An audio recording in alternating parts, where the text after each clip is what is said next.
If you or someone you know may be experiencing child trafficking, exploitation, grooming, or abuse, or if something simply doesn't feel right, please reach out because help is available.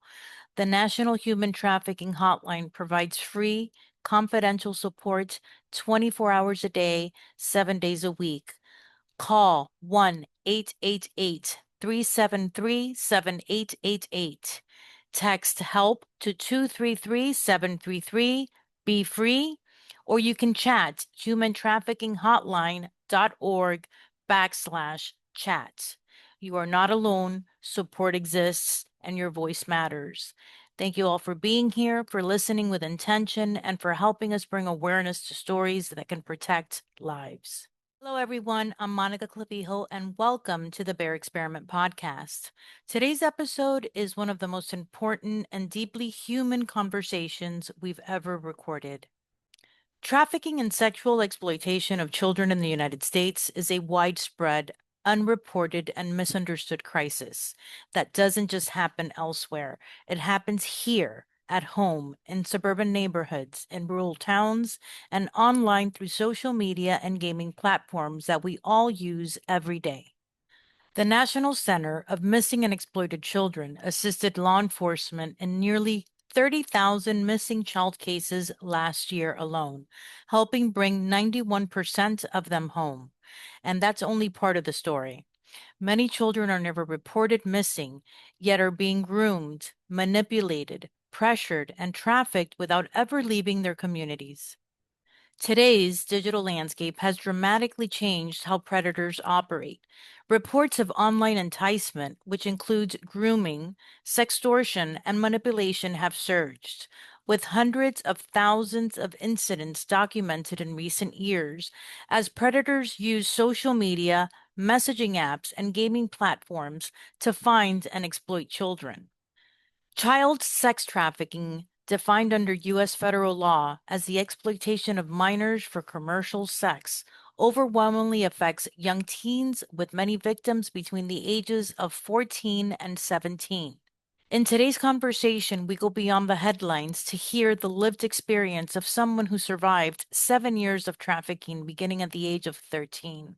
This is the story of Charlie, a non binary survivor who endured chronic sexual abuse and now lives with complex PTSD. Charlie continuously shares not just what happened to them, but how they survived, how trauma changed their mind and body, and what healing looks like in the aftermath. This episode is about truth, courage, and awareness for survivors, for families, and for anyone who uses technology in ways that could affect young people. What we discuss today deserves our attention, our dignity, and our understanding.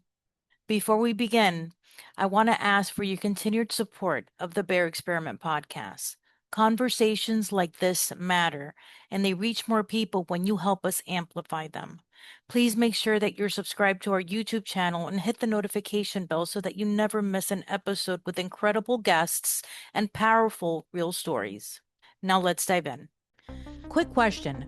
When was the last time that you checked your facility for corrosion? If you manage a commercial or industrial property and you're dealing with corrosion, erosion, or chemical damage to steel or concrete, you need to know about ABC American Services. ABC American Services specializes in corrosion control and facility protection, helping you repair and extend the life of critical equipment before replacing becomes a massive expense. Their certified experts inspect, analyze, and deliver customized solutions for HVAC systems, cooling towers, air handler units, chillers, concrete columns, all the high-risk, high-cost components most facilities struggle with. Instead of tearing everything out, they use Anacon's high-performance polymer systems, trusted worldwide, to rebuild, resurface, and protect your equipment. They're certified Anacon applicators here in Florida, so you're getting proven solutions backed by real experience. They also restore cracked concrete, mechanical rooms, loading docks, walkways, and even offer electrostatic painting for a clean, factory quality finish with minimal disruption. To protect your investment and save money long term, call 786-282-5186, 786-282-5186, or visit abcamericanser.com and request a free site analysis. And remember, when you call, use promo code Monica to receive 10% off all services. ABC American Services, protecting your facility and your budget. Okay, Charlie, and we are live. Thank you so Okay. much for taking the time to speak with me about everything that's happened to you in your life. Mhm. Again, this is probably one of the most important podcasts of my career. Mhm. So thank you so much. I know how I can't even imagine to even understand how difficult this is. And I know that you just recently went on social media and started sharing your experience with everyone as a Mhm. form of therapy. Yeah. So, just, I'll ask the questions, answer where you can, and stop me where you can't. Okay. You know? So what I'd like to do is start with who Charlie is, who Charlie was as a child, right? Like, Mhm. can you talk to me about your early life, where you grew up, kind of like your Mhm. family and community, Mhm. and what brought you joy as a child? Yeah. What I want to first preface this is, which is, I haven't even like really spoken. I've just come on social media and I haven't really, even my story is still unfolding because I have so much repressed memory. Right. So for myself, my story is unfolding. And for me too, trafficking involved my teenage years and not my childhood years, which I do think are younger, I'd say before teenage years, which is, Hmm. I think, two pretty separate things. Because I think in society and in human existence, like teenagers have been sexualized, and whether it Yeah. be consensually, legally, all the different things. But so like I'm not sure what parts of my story I'm comfortable sharing, but like also, and I also haven't done it. So, but my sorry, my cat also, It's okay. um, she's wanting attention. So my early childhood years are, my parents. I come from a very, very Irish Catholic family, and my mom was the first in her family. Like we're talking, Irish people have very big families. I think Hmm. like 12, 10 and 12 kids, but she and her sisters were the first to not marry 100% Irish. And they saw marrying outside of Irish culture as sort of a way to escape like poverty and like essentially like in Boston, like there's a book that came out called How the Irish Became White. Like Irish people were seen as sort of like the lower class, and the way that they assimilated in the US was to say, how do we take one step up? How do we make ourselves better than other people? Mostly to gain like financial privilege, was to sort of I'd start identifying as white people, which we are Caucasian, obviously. But my mom and her sisters essentially sought out marrying outside of Irish culture. My dad's, I think, from a German background, but both my parents grew up with quite a bit of trauma. And my dad had been in the Navy, and they said, what can we do to get as far away from our circumstances as possible? And my father um, took assignments outside, not just in the Navy, other jobs outside the country. So I was raised in Europe, in for England and Amsterdam till I was about 10. So I never lived in the US till I was about 10 years old. So, Okay. and I would say that it was a total culture shock to move here for me. Like I remember it being so difficult. I'd always lived in urban areas, and it was suburbia and confusing. But I would say my early childhood years were, I mean, I would say that like I can look therapeutically, like having a mother who grew up with so much trauma.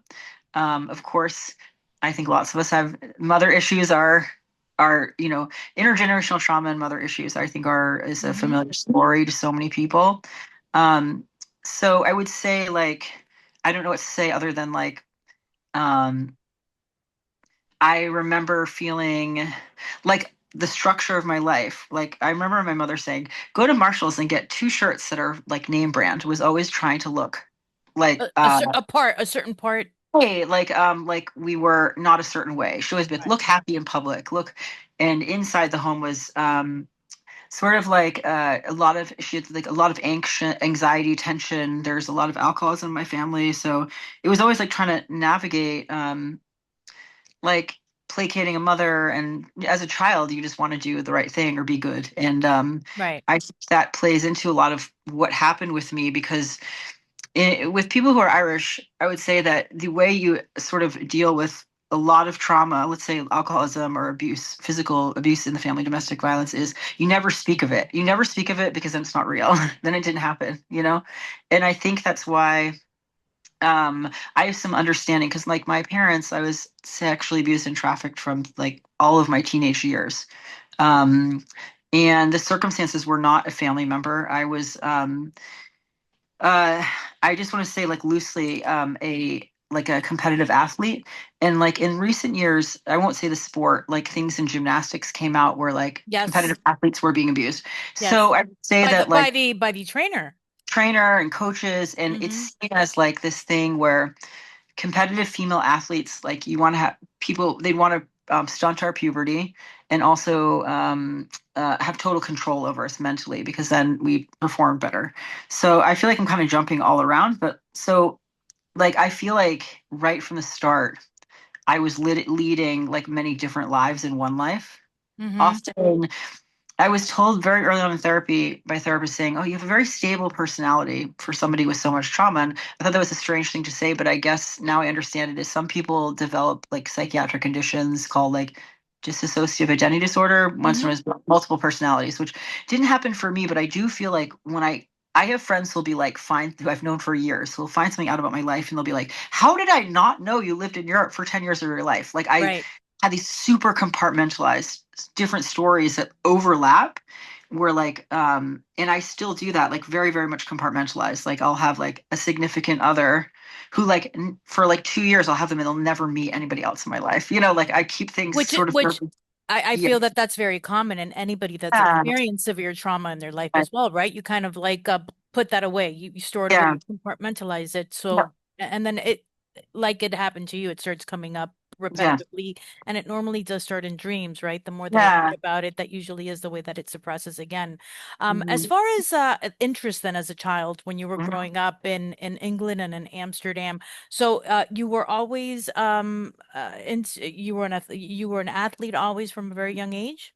No, actually, like I got into athletics like later than like many young children. I'd say that um I kind of was like your typical school age child. My mother always says it's interesting. In the US, when we came over here, like culturally, everybody's so afraid of abduction, of children being abducted, like taken by Yeah, strangers. yeah. And I was a kid, like in London, like 3-year-olds went to the park by themselves. Like That's you go in a crazy. group, go in a group. There wasn't that sort of fear. And I sometimes wonder about that, like culture of being afraid of child abduction, which it definitely happens, but also like creates isolation with families. Like I always went, like I think that people end up like like not knowing their neighbors or not like trusting their kids can go with neighbors, which my family, I come from huge families. Like my best friend had 10 kids in her family. Her mother, there were so many cousins there, like nobody ever knew who was who belonged where, which is not necessarily a bad thing, right? Like I think that my mother always commented on that she was ended up being more because she went to school to be a teacher when we moved to the United States to so my parents could have more income, and she it was expensive to have a babysitter. So my brother, older brother, was in charge, and I think he was 7 or 8. But we weren't allowed to go outside because I think she was afraid that the neighbors would think we were being neglected. And like, Yeah. so we went. I went from like leading a life that was like I knew all my neighbors. I could go outside by myself, even in a super urban To area. not being able to do it here. Right. And living in suburbia. And it was very strange to me and being like sort of isolated. And like, I think my family, my parents definitely displayed much more anxiety about like how they were perceived as a, in a class. We moved to like a more like upper middle class community in which my dad was unemployed. And so they were constantly trying to And give off this where was impression. this in Boston is where you Massachusetts. It was like in the suburbs outside of Boston. My parents, yeah. So I think that, yeah. So I think everyone, that was yeah, also very standard yeah. of the, historic times also. Me Mhm. growing up in a small town, I remember riding bike and my parents would freely let me go, my Yeah, uncle, and hey, just come back before dinner or come back yeah, before it gets dark, right? I would never in a million years allow my daughter to do that. Ever, yeah. ever, ever, ever, right? We're living in different times. We're different. Maybe it's because of social media, right? We're more informed. Everything Yes, is top yes. of mind immediately. We hear of the dangers happening Yeah. immediately on the news, right? Through social media.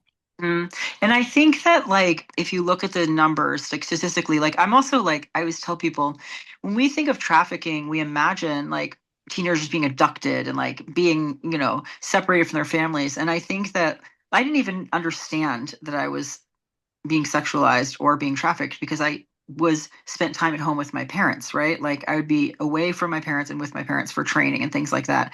It wasn't your typical experience or typical, I'd say, like the way the media presents it. Yeah. I think that I think that sexual abuse and the sexualization of girls and teenage girls in families has been going on for so long. And I think that we're part of it is that like, yes, times have gotten more dangerous and scary. And part of it is that like these issues are maybe talked of more openly about. But Like, is it that yeah, times have gotten more dangerous, or is it that we're talking about it more yeah, I now? think it's Yeah, both. I think it's both. But I right. think as far as sexual abuse, yeah, I think that's been going for a long time. And I think that there's like a lot of obviously shame around it. But I find the one thing I noticed is, when I started to remember things that happened to me, I had psychiatric hospitalizations because I have really difficult times with night terrors. And um I'm like it's interesting because I joke with people. I'm like, once you've been an inpatient psych patient, like there's the bar is very low. Like people, good job going to the grocery store. People, it's a very stigmatized thing that happens to go to be institutionalized.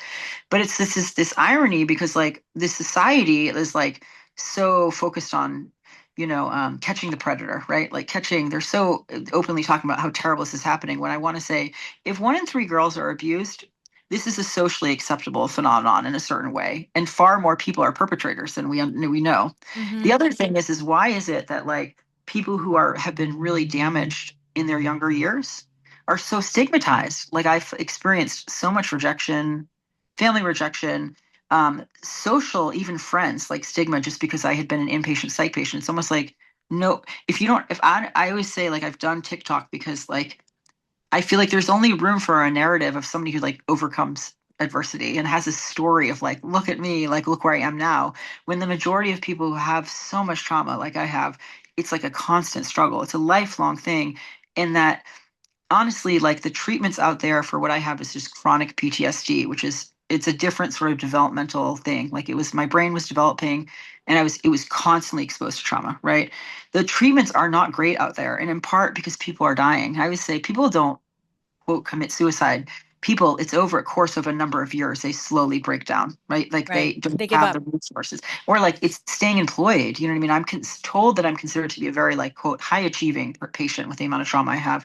I'm a nurse, but I've had to be in and out of employment many times. Like I feel like I've come right to the edge of home of losing housing, barely making it. And so I think about everybody else. Like, how does one exit a mental health institution? Like, I had nightmares, let's say, and have to go back out into the world and not have a home or not have a job or not have stability. It's really, I am so amazed by people. But I think about, I get these responses like, that made me feel like, why aren't you getting better faster? Why did you have to have 5 hospitalizations? Why are things like not on this But trajectory? who are the people that are telling you this? Is it family Friends, members and friends? friends, Right. Which are the family. ones that are judging you the hardest? Yes, and I'd say Sometimes your biggest society. cheerleaders are Yeah, complete strangers on the internet, you know, right, that are really exactly. cheering for you. Right, right. And then also like I'd say that, and I'm very like fresh in trying to deal with this in my life, is that like I feel very isolated. And I know that part of that is like in this inner process of like how does I don't know how to relate to other people sometimes. I feel very unrelatable. Like I have had this life that is like so different from other people's and so much trauma.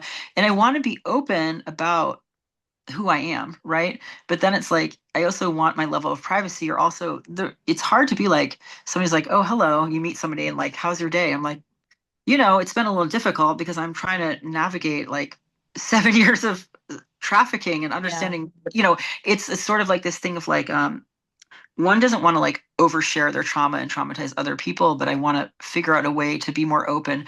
But I struggle. And I think that one thing is that I'm good at is I'm good at masking that I'm struggling.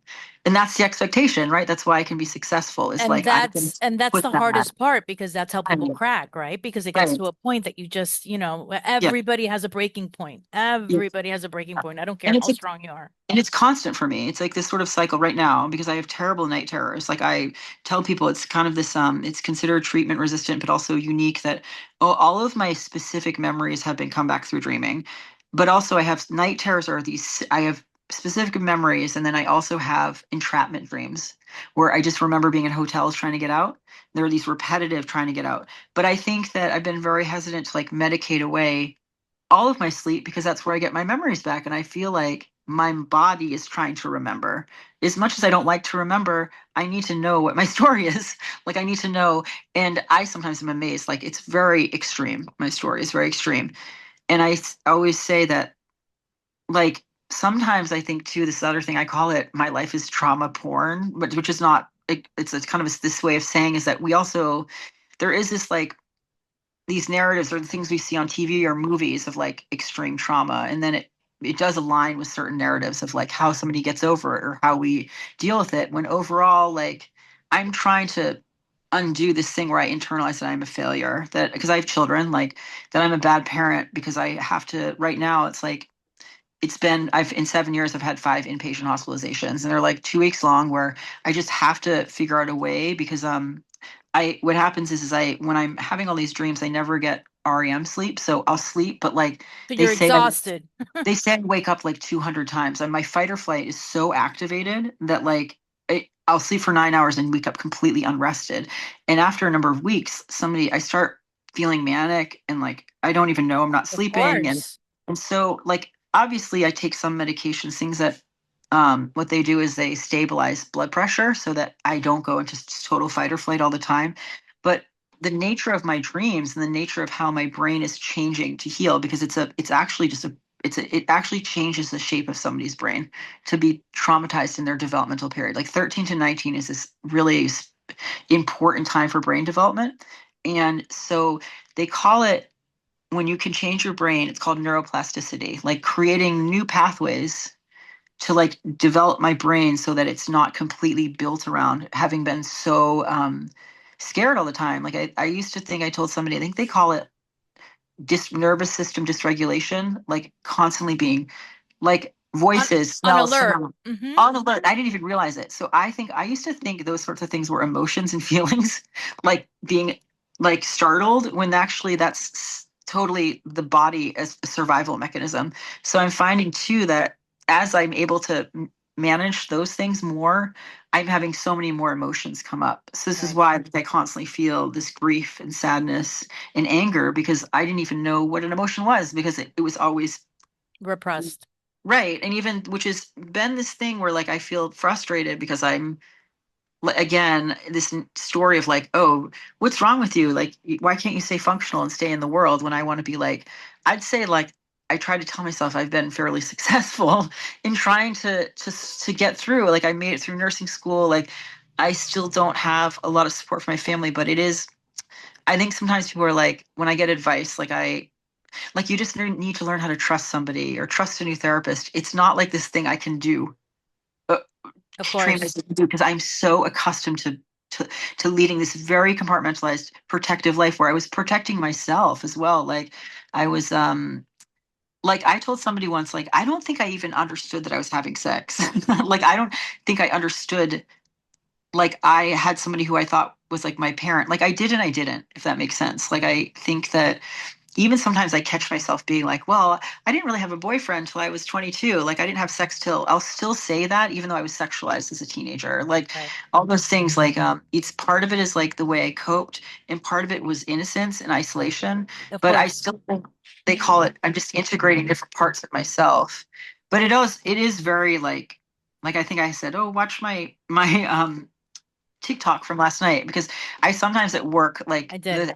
the helpful thing about TikTok is, or talking about something online, is I'm much more honest with myself. I have Well, way it's less. easier. I feel that, that's part of Yeah. probably the relationship that one has with a therapist. It's just easier to Yes. speak with a stranger and Yeah. open up to them because they're not being judgmental, or at least Yeah. you would hope that they're not being judgmental because Or they I'm don't talking know to you. They're not. myself. Right.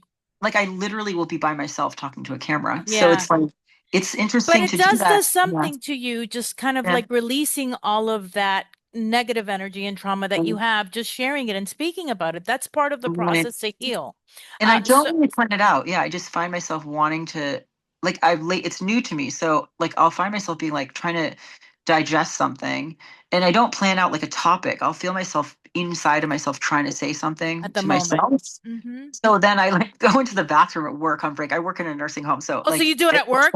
All your I TikTok well, videos the are at ones work? that are in black and white where I'm sitting on the floor are Yeah. like in the back bathroom at work because something about I love working in a nursing home. I love elders so much. But something about like the hours where I work 2 to 11, but sometimes I'm there till 2 a.m. when it's kind of this silence and I'm coming off work and like something will start to come up. Of course, I start feeling emotional at work and and I say that being like, of course you can't identify. It's a hip. I can't identify where I am or who I'm with, but I find that I just go in this back bathroom. I do it because I've sometimes like I feel um like I come to what I want to say, right? And then something about maybe the work is like one of those places where if I've compartmentalized my life, it'll be like work, family, boyfriend, all these different things.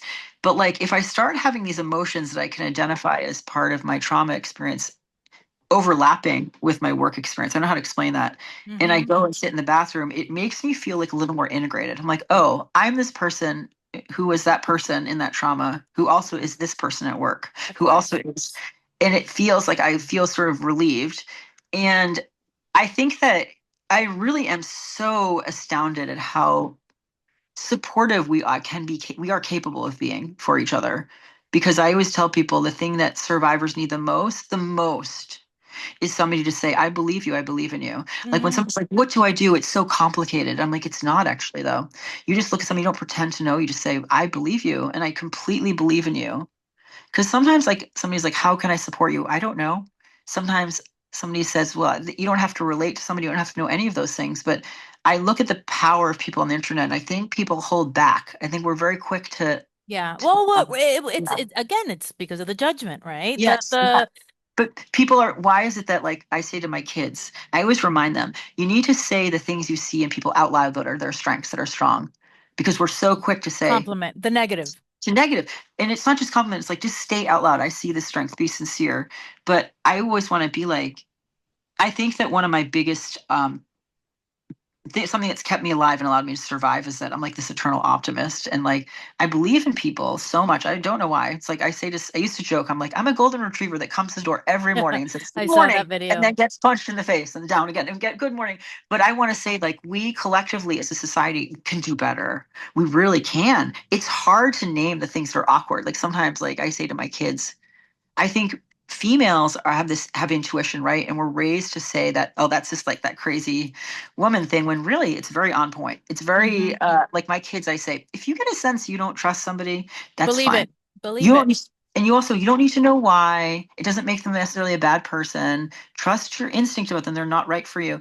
And I always am thinking of those things like I'm trying to like, and talking to you, it's like me talking to myself.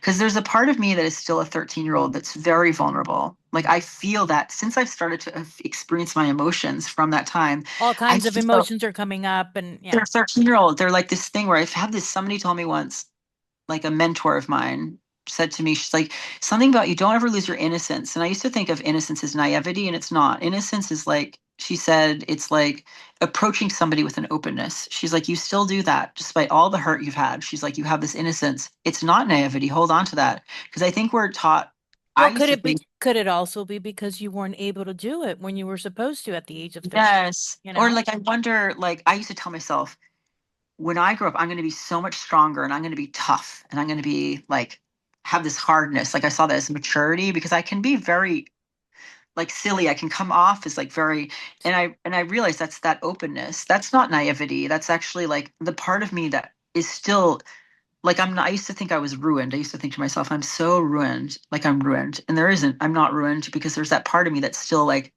13 and hopeful, like hopeful that like I've a lot of things with my mother, right? Like hopeful that my mom will be my mom someday, or like hopeful, all those things that are so and I used to be embarrassed that I felt that way sometimes or that I acted the way. Now I see that as like I need to protect her a little bit, right? Yeah. Like there's I don't know. I don't know. I feel a little bit like lost in my talking. I don't talk out loud to people that often about it. So, so I Let appreciate you me, listening to me. okay, so I'm just kind of letting you get your thoughts Yeah. out. Mm, I didn't want to interrupt you or anything yeah. like that, but I'd like to get a feel Yeah. for how everything started, if you're okay Yeah. speaking about it. So at the age of 13, Yeah. you began to get Yeah. trafficked. Mhm. How did this person even come into your life? What was that Um, first encounter? this person was a coach of mine, and I'd say that like my memory always was like, I was talking about intuition. Like from the time I met him, he always like kissed us on the lips, touched our bodies in a certain way. Really? There's a certain ownership thing. And as a kid, I just thought this was normal. I don't know, like I loved him like a dad, but there was something like relational about it. I'm still kind of getting to the memories of it. Hmm. But I remember I was on a training trip with him the first time something happened. How old were you when you first met him? 11, Okay. 11. But I remember being on a training trip with him or a swim meet or something where I wasn't feeling well and he asked me to come into his hotel room. And this is like the first time something happened that was really sexual. And all I remember from that was, first of all, I can remember so clearly is walking away. I loved him. So I felt like weirdly like affirmed, like, oh, he loves me, but also weirdly ashamed. And I remember saying to myself, my life is never going to be the same again. And I remember saying to myself, oh, all those things you thought were happening, like that was that, but not understanding any of it. I can just remember so clearly saying to myself, my life is never going to be the same. I Yeah. remember the moment. So that's kind of when it started. And the thing is like it wasn't happening to all of the athletes.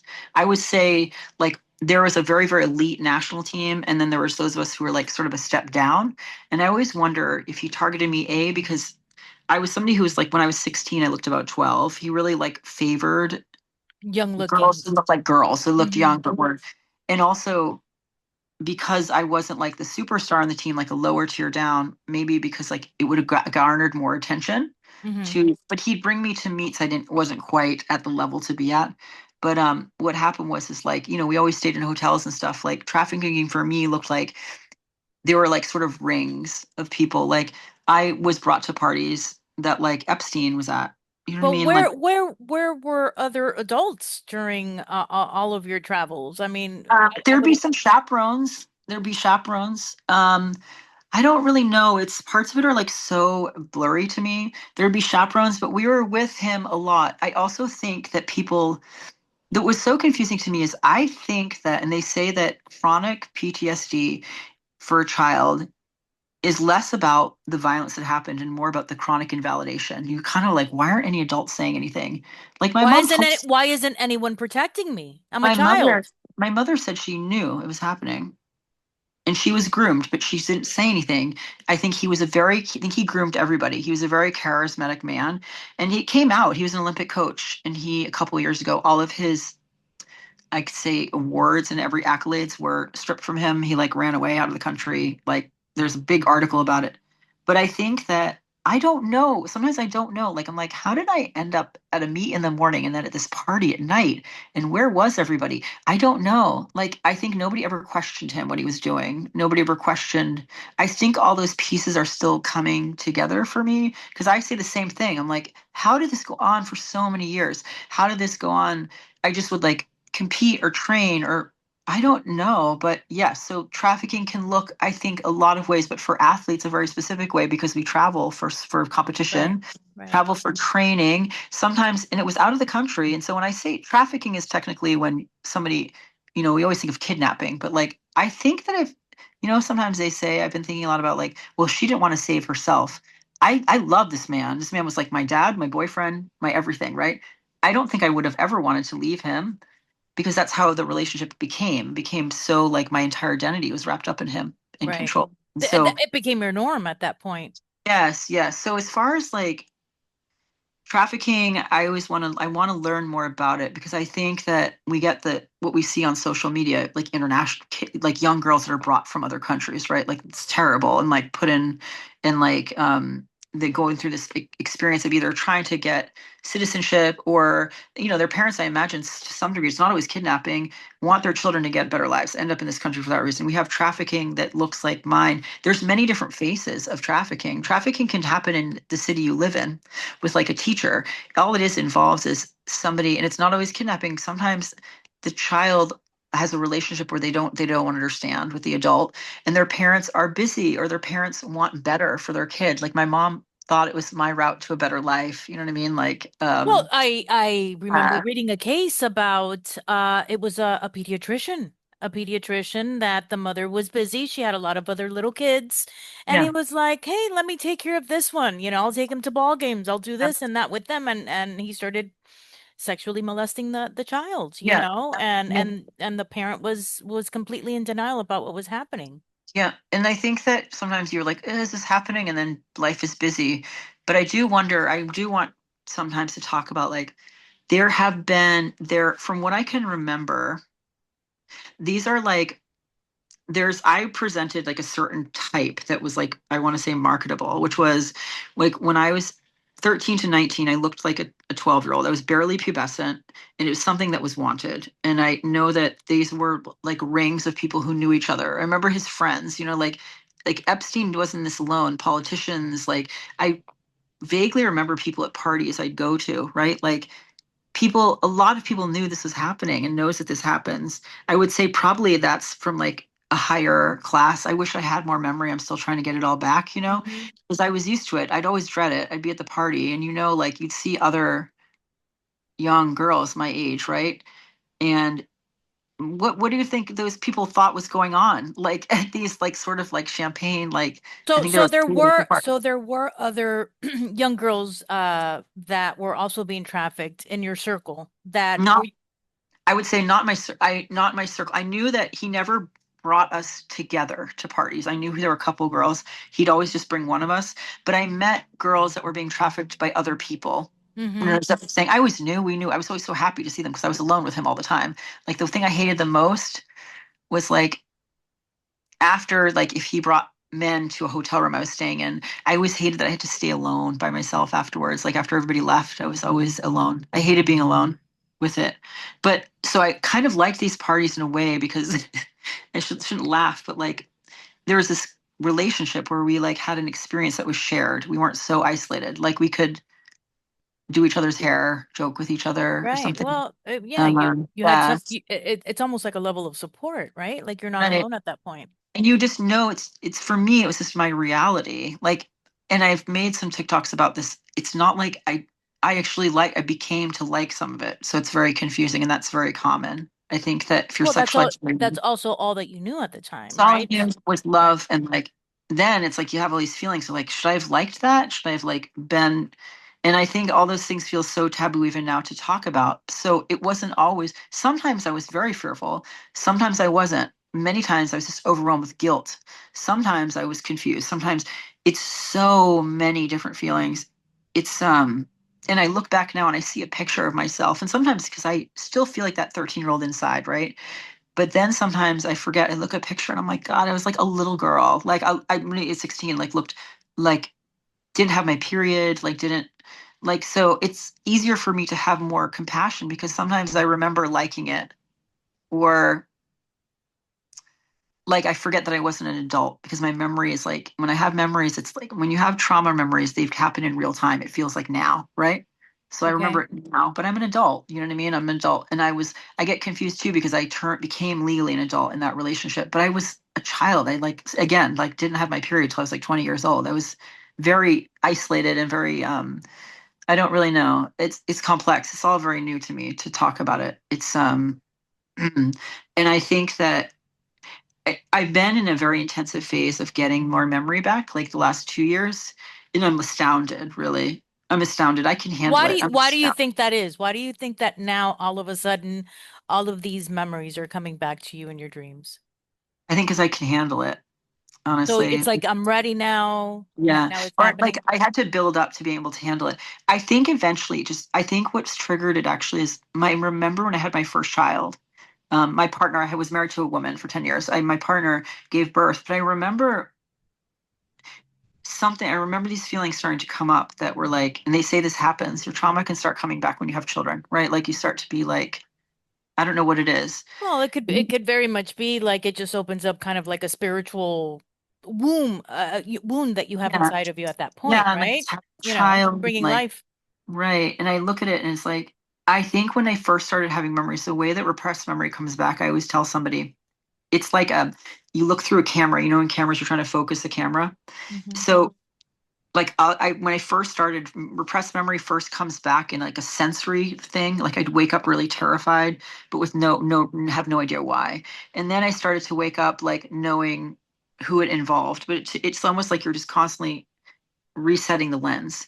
And that made me have a lot of feelings about being like, because I'd have a story, but then I'd be like, oh, that wasn't quite right. So then I'd be like, well, maybe I'm not an honest person. Like maybe I'm not telling the truth. And it was more of just me trying to understand what happened because I'd be like, oh no, wait, I think there was three people there, but no, maybe there was five, maybe there was two. It's very difficult, but I think part of it was that I think it had to come out. I think what it was is like it's almost like I spent like 3 years without really specific memories. Like I knew I'd been sexually abused, not to the extent I had, but it was just what it more was is that like my family didn't understand what's going on with me. I had children. I was like trying to keep a job. My partner was like, "What is wrong with you?" You know what I mean? Like I think people were like, I was literally Did your partner know? Had you spoken to her about it? not really. Like I told her like I think I was abused. I think we had no idea the extent, right? And I just was like also I would wake up this impending sense of doom, which they say is normal. Like I literally was not sleeping and just I'd get like scared to get out of the car. Like I'd sit in the car for like 2 hours, just like almost this agoraphobia. Like I couldn't bring myself to get out of the car, get like really stuck. And they say that those are sort of disassociative moments. So you just disassociate to another time. I haven't totally pieced it all together because it started happening. I just realized my first hospitalization was exactly 7 years ago. And it's always like, I think that in the last year or two is really when I've started to be able to speak a narrative behind it. Like I do therapy and it was mostly around like, how do I manage being so frightened all the time? How do I manage life? Like, how do I show up as a parent? How do I, and Which it is did scary, which is scary enough as it is, Yes, right? I know. And they say that, and I think that it did lead to the end of my marriage. And I think that since then, with co-parenting, my ex is just sort of like, we just didn't know that it was so bad. It was very confusing. Like, I just seemed like I was like, get it together. Why are you like mentally falling apart all the time? And I think I couldn't explain it, right? Like, I couldn't explain why, like, I just would totally, like, one time, something happened where she got mad at me, I remember, and she was got in my face and was like just yelling about something, and something triggered me to be afraid, and I ran into the woods for 24 hours and hid because I was so something scared me so much. How do you explain that to somebody? Like she didn't Right, do anything, she wasn't being violent, right, right. but She's not going things to that understand that. or like at night, I would sleepwalk. I would like always be hiding. I'd hide behind, we had a Barbie dream house, or I'd get up and try to leave the house. Always. I always say, now I understand. I was always trying to get out of a hotel room. Always. So when I sleepwalk, I'm always trying to figure out, it's always To uh, escape. to escape constantly. So now I have to bolt my doors. I have to bolt my doors, but I know right now, like my Is it sleep. still happening? Yeah, it is. And I think I always know like I'm due for to have to go in. Now it doesn't really get to a crisis, but I know I probably need when I go in for an inpatient psychiatric stay, I need to be monitored. I need to be observed sleeping, like what's happening. You know what I mean? And then they can tell because either my blood pressure will be really high right before bed, I do sleepwalk in the hospital. I have nightmares. We can see sort of like at what points in my sleep that's happening. Are medications I'm using effective? And they say that like as my brain heals and changes, my physical needs, my biological needs are going to be different. And a lot of treatment for PTSD is not as much the psychiatric meds. Like they do things to regulate my blood pressure, to regulate things that are actually related to physical things in the body. Like the nervous system is biology. So I always say like trauma is a brain disorder. It's physical. It physically changes somebody's brain, and so we treat that. And then obviously I've had depression and anxiety underneath it. But I always tell people there's anxiety, which is like racing thoughts about something, and panic. It feels more like the heart is racing. It's not Right. about racing thoughts. Like it's actually your body's response to Yeah. fear. Mm-hmm. And I used to get them confused because somebody would be like, "You seem anxious," but I'm like, "Well, I don't. I'm not really racing thoughts about anything. My body feels like because I'm very talkative and outgoing." But actually, I always joke with somebody. I'm like, another aspect of having chronic trauma is often people have ADHD. It's the same part of the brain that's affected. And what is that as a coping mechanism, we have to move on, right? To cope. So we sort of like will jump around a little bit because like I'll get really sad and sometimes I can seem really funny because I I got like to snap out of it.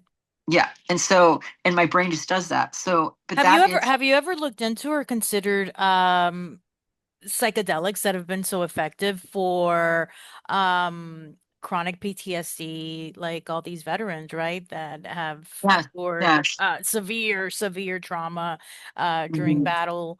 And but Yes, they've all been able to somehow regulate through yes, microdosing, through exactly. psychedelics, Mhm. I've and done microdosing, yeah. mhm. I haven't done the, and it's not, I should say that very loosely because I'll say, I don't know, I won't say what state I did it in and when I did it because obviously I work as a nurse. And in my current state, the only thing that's available are these transfusions that are like these weekly transfusions that are really more beneficial to people who have very severe depression or their PTSD manifests in a certain way. And for me, microdosing actually was really helpful. Like, I get really stuck in these dreams, like these dreams where I'm like either trying to figure out a detail of what's happening.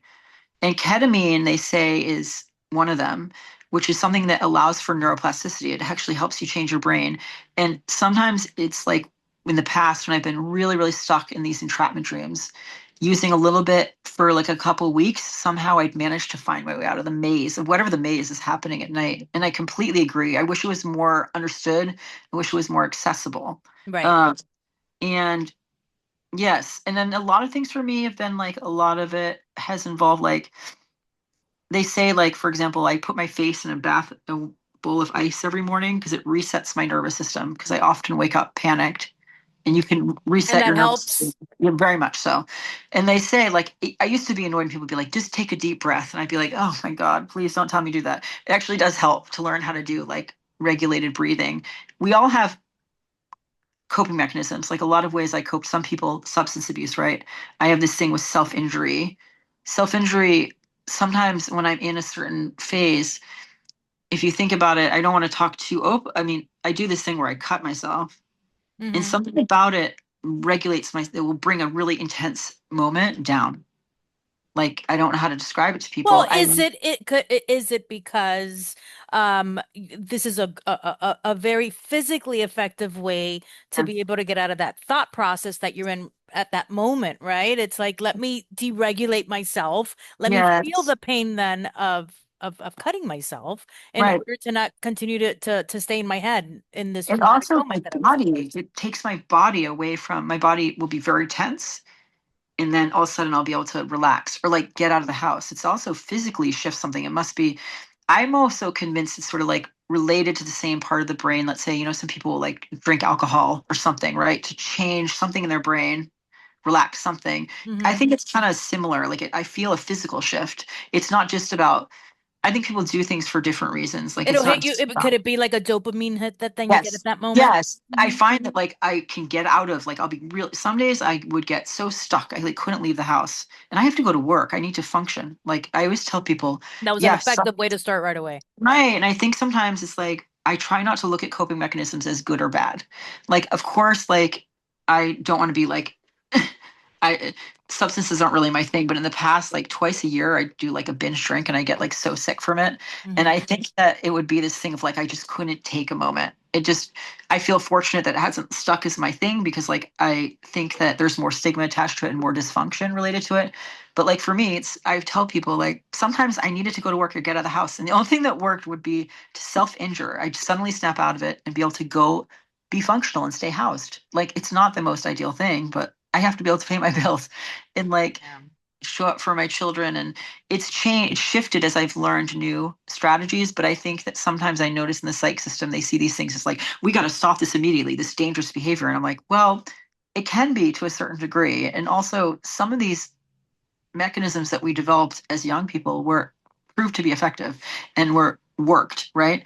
Of course, I don't want to be harming myself to the point of needing medical care or like all these things, but I think sometimes there's a reason they were effective for a reason, and sometimes they just stop being beneficial.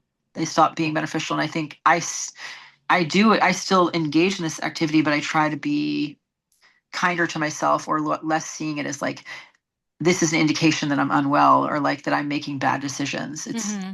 some part of it is actually caring for myself and how I understood to care myself, and it's not quite as what do they use the word? Is it sadistic or masochistic? Well, It's not. it's that shameful feeling again, right? Those Yes. shameful feelings that continue to come up Yeah, because of and the it's not trauma that always you about experienced. abusing myself. It's not always about like being mad at myself. Sometimes it's like caring for myself actually because it makes me Listen, feel better. Charlie, people have gone through a lot less than than you, Yeah, a lot less, yeah, and they act a lot worse than you do. yeah, yeah. So, yeah, Yeah. so it really is I'm not downgrading anything that happened No, to no, you, no, God no, forbid, no. but It's true. it is a lot of it is also like, right, the mind control that everybody has, right? Like everybody, whatever level of trauma you've Yeah, had, right? A lot of it is like, how do I control my thoughts, right? How do I get that part under control? I think that's the yeah. hardest part on a Right. daily basis. So Yeah. what types of therapies and patient programs do you Mm. feel that you've tried that have helped you the most then in your process to heal and feel better I and think the most life-changing thing that happened for me was I met a therapist because I also just had a very difficult separation from a therapist, but I had a therapist I met. She was a student, actually. I was inpatient psych. She was a Mhm. student. And I always tell people sometimes it just takes one person in the right moment who has the right disposition where I only had her for about 6 months to a year. And I think she always felt like, oh, I'm giving her too much credit. Where all of a sudden I felt very seen and I felt like I believed that she believed me and I believed that she believed in me. And I just feel like that relationship, that it changed everything for me. It No, it's changed it's me. it's I believe in Yeah. therapy, but it is Yeah. a connection. You have to have a connection with that Yeah. therapist in Yeah. order for you to be able to level down to that vulnerability where you Yes. can open up to that level. Mhm. Yeah, and I think everybody needs something different. I think the way that I think some people, there's a lot of misunderstanding about the process of the psych system. Like inpatient psych hospitalizations are for medical stabilization, period. They're not for therapies. They're to like get somebody out of a crisis so that they can do the therapies. So usually they do something called DBT, which is distress tolerance. So it's Hmm. like they like the ice thing. I learned that. Like, how do I better That's deal super with interesting. I didn't know distress? that. Yeah. Yes, yes, it's called dialectical behavioral therapy. And so they do that and then med adjustments because I say that to anybody I know who's been in a crisis and they're like, I'm not sure if I want to go in the hospital. I'm like, well, you can accomplish a lot in a week or two with adjusting medications than you can on the outside. It takes a long time on the outside because the distraction of the environment, doctor's appointments, like I'm able to like do a lot for like adjusting a medication regimen that's going to work for me because I'm Hmm. somebody who's like I don't like to be on tons of meds. I've known I really need some of them, but in it rather than like just I think sometimes just like be put on a ton of meds to sort of like dull the trauma, the crisis. It's Like like how numb you much out. Yeah. right, like, how much can I tolerate? What do I need? But I think I want to feel the feelings. Like I need to. I need to Well, feel the grief. that's the only way you're going to be able to heal through the trauma Yeah. is feeling it, Mhm. right? At that Yes, point. Or do you exactly. just numb Exactly. it to the point where you don't remember anything for the rest of your Right. life? I don't know. It's hard because like it's like looking at I was a hospice nurse for the 5 years and like I looked at like the opioid crisis in this country, and I always tell people, I'm like, I think it's the drug OxyContin. Everybody talks about that, and it's not a great pain medication. I always tell people had to take so much of it for it to manage their pain that they'd be totally knocked out and sedated because it wasn't the right pain medicine, right? So they just take a ton of it to get at the symptom to make it tolerable. And I think it's the same thing with psychiatric distress, right?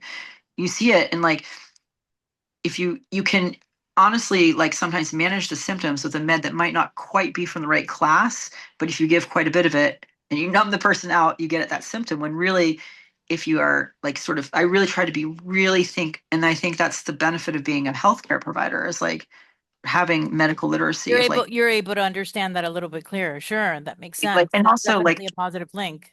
I go in with goals. Like if I go into the hospital now, it's like what's going on with me? How do I achieve that?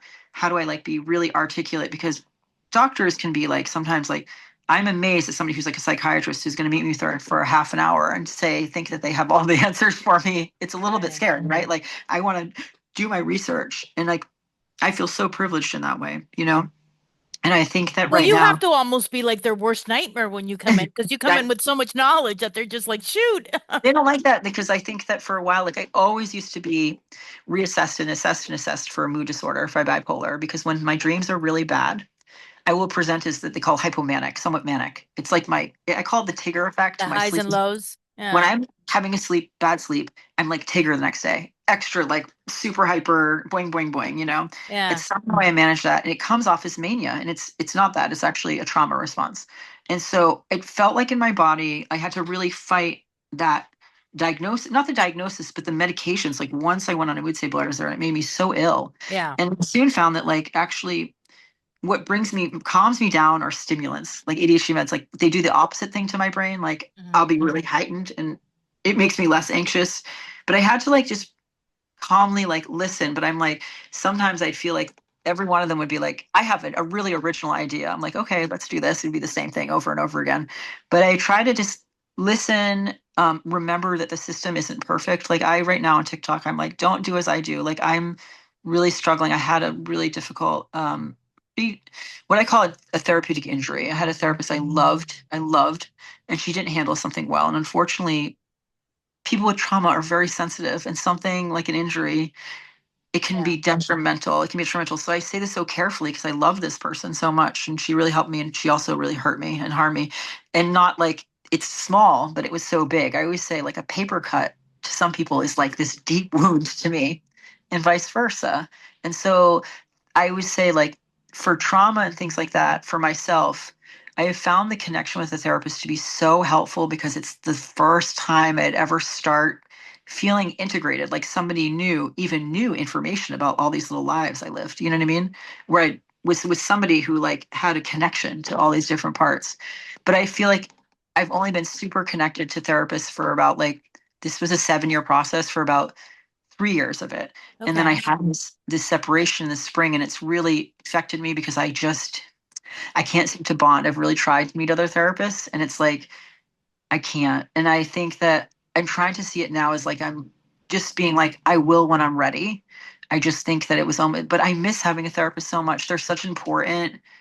Just the relationship itself. It's never the system is not perfect. I have so much critique of the system, the mental health system, but I try to be like if I critique, like I said, with how we deal with people, there are some good in it. There is some good in it. I struggle with the language of like people say, I'm trauma informed. We're in a trauma informed culture. No, we're not. We're not. And I think we get it's like I'm a transgender person. Just because an organization did, and I say I'm non binary, so I'm not very attached to pronouns, but I look in the middle. Person who looks in the middle. You know what I mean? I'm a female. I was born a female, but I look very androgynous. But people will take a weekend course in LGBT issues and all of a sudden be LGBT experts. That's not how it works. It's like things on like ethnicity and race. Like I'm a white person who knows that like white people I have so much unearned privilege in this society, and that has transitioned carried over. Like language, my first language is English. I'm white. People see me and I present a lot different than somebody who's like English isn't their first language. They aren't able to care for their parents in the same way. They aren't able to like all these Right. different factors, right? But I'm very sensitive, especially to this whole thing about trauma informed, because people in that community they become very attached to being I'm trauma informed. But if you become too attached to that identity, like I think there's like I've taken some trainings called anti-racism training, and I think about it and I was like, it's for white people trying to be more informed. But I'm saying that I'm very sensitive right now to like it's like when people like say to me, I'm so sorry when they ask me a question about like my pronoun or my gender. I'm like, don't apologize. Like I obviously look like somebody who is gender ambiguous. Like you can ask those questions. But there is a new thing Well, in not everybody's as open to speaking about that subject also, right? Like a lot of people get yes. very offended Yeah, or, right. But I think the hardest part is like with trauma now, there's this term in psychiatry, which is called we're trauma informed, where there are this beginnings of trying to be more sensitive to people with a lot of trauma, of like our needs for an environment, like we're overstimulated. But at the same time, like I remember being a patient where I was like, these different things are things that are harmful to people with trauma and getting a defensive response from people who don't have the same kind of trauma but are running the program. Does that make sense? Because they yes. are attached to being like, well, my professional identity is wrapped around being trauma informed. So if you criticize it, you're criticizing my professional identity, which is very complicated and something I've really struggled with.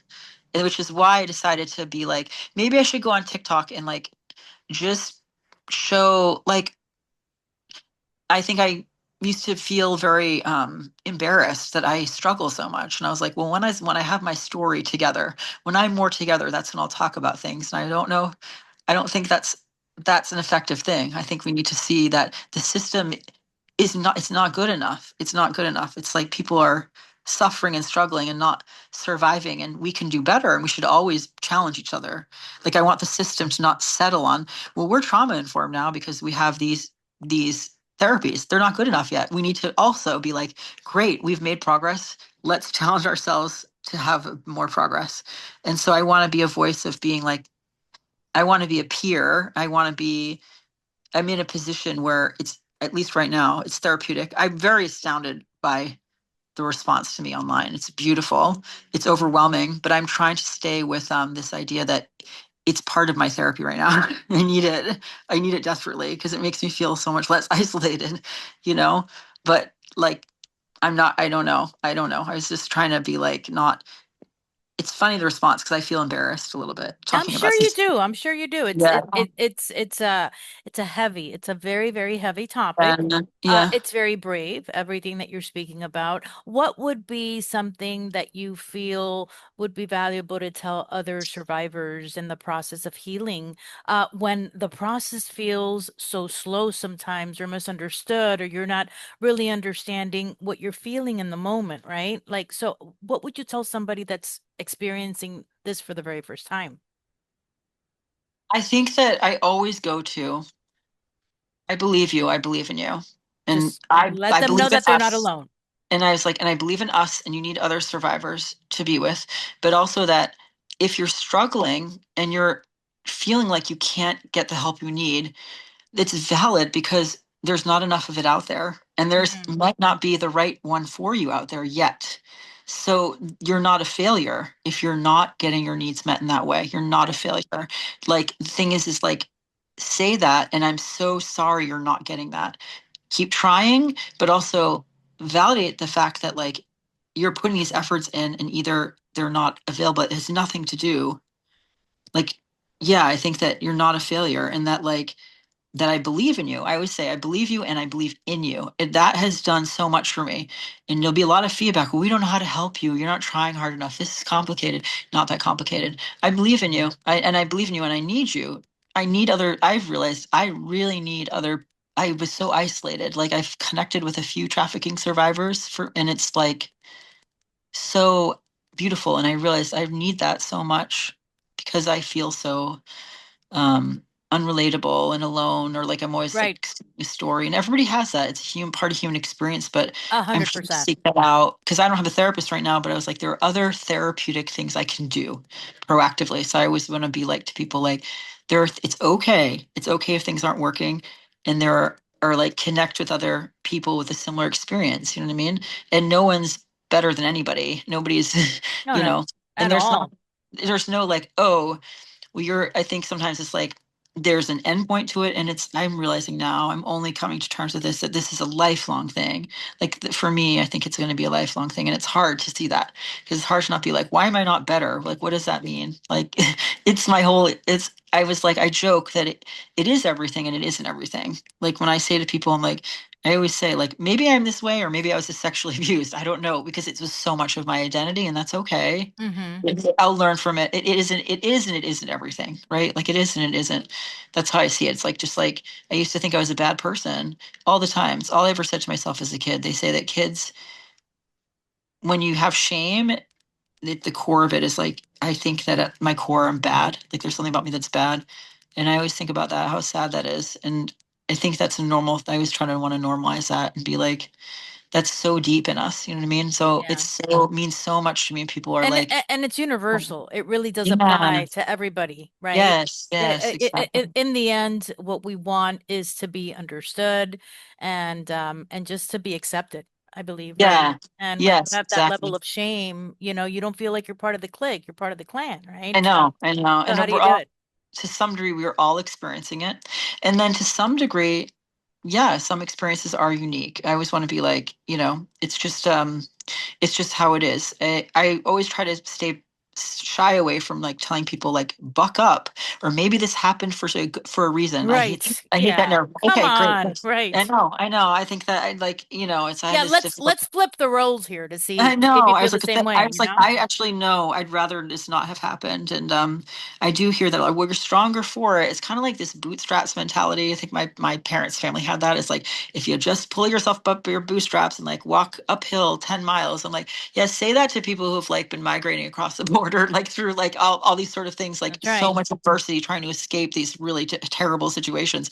They're not like, oh, I'm better for it that I like did this. It's like people go through these things, but at the same time yeah, it makes us very strong people, and it is does make up a huge part of who we are, Yeah. So I don't know. It's Let me ask you, uh, so you identify as non-binary mm, and reflect on your gender journey. Has trauma informed or not informed your sense of gender identity with everything that you've been through? oh God, that's like the biggest question I have right now.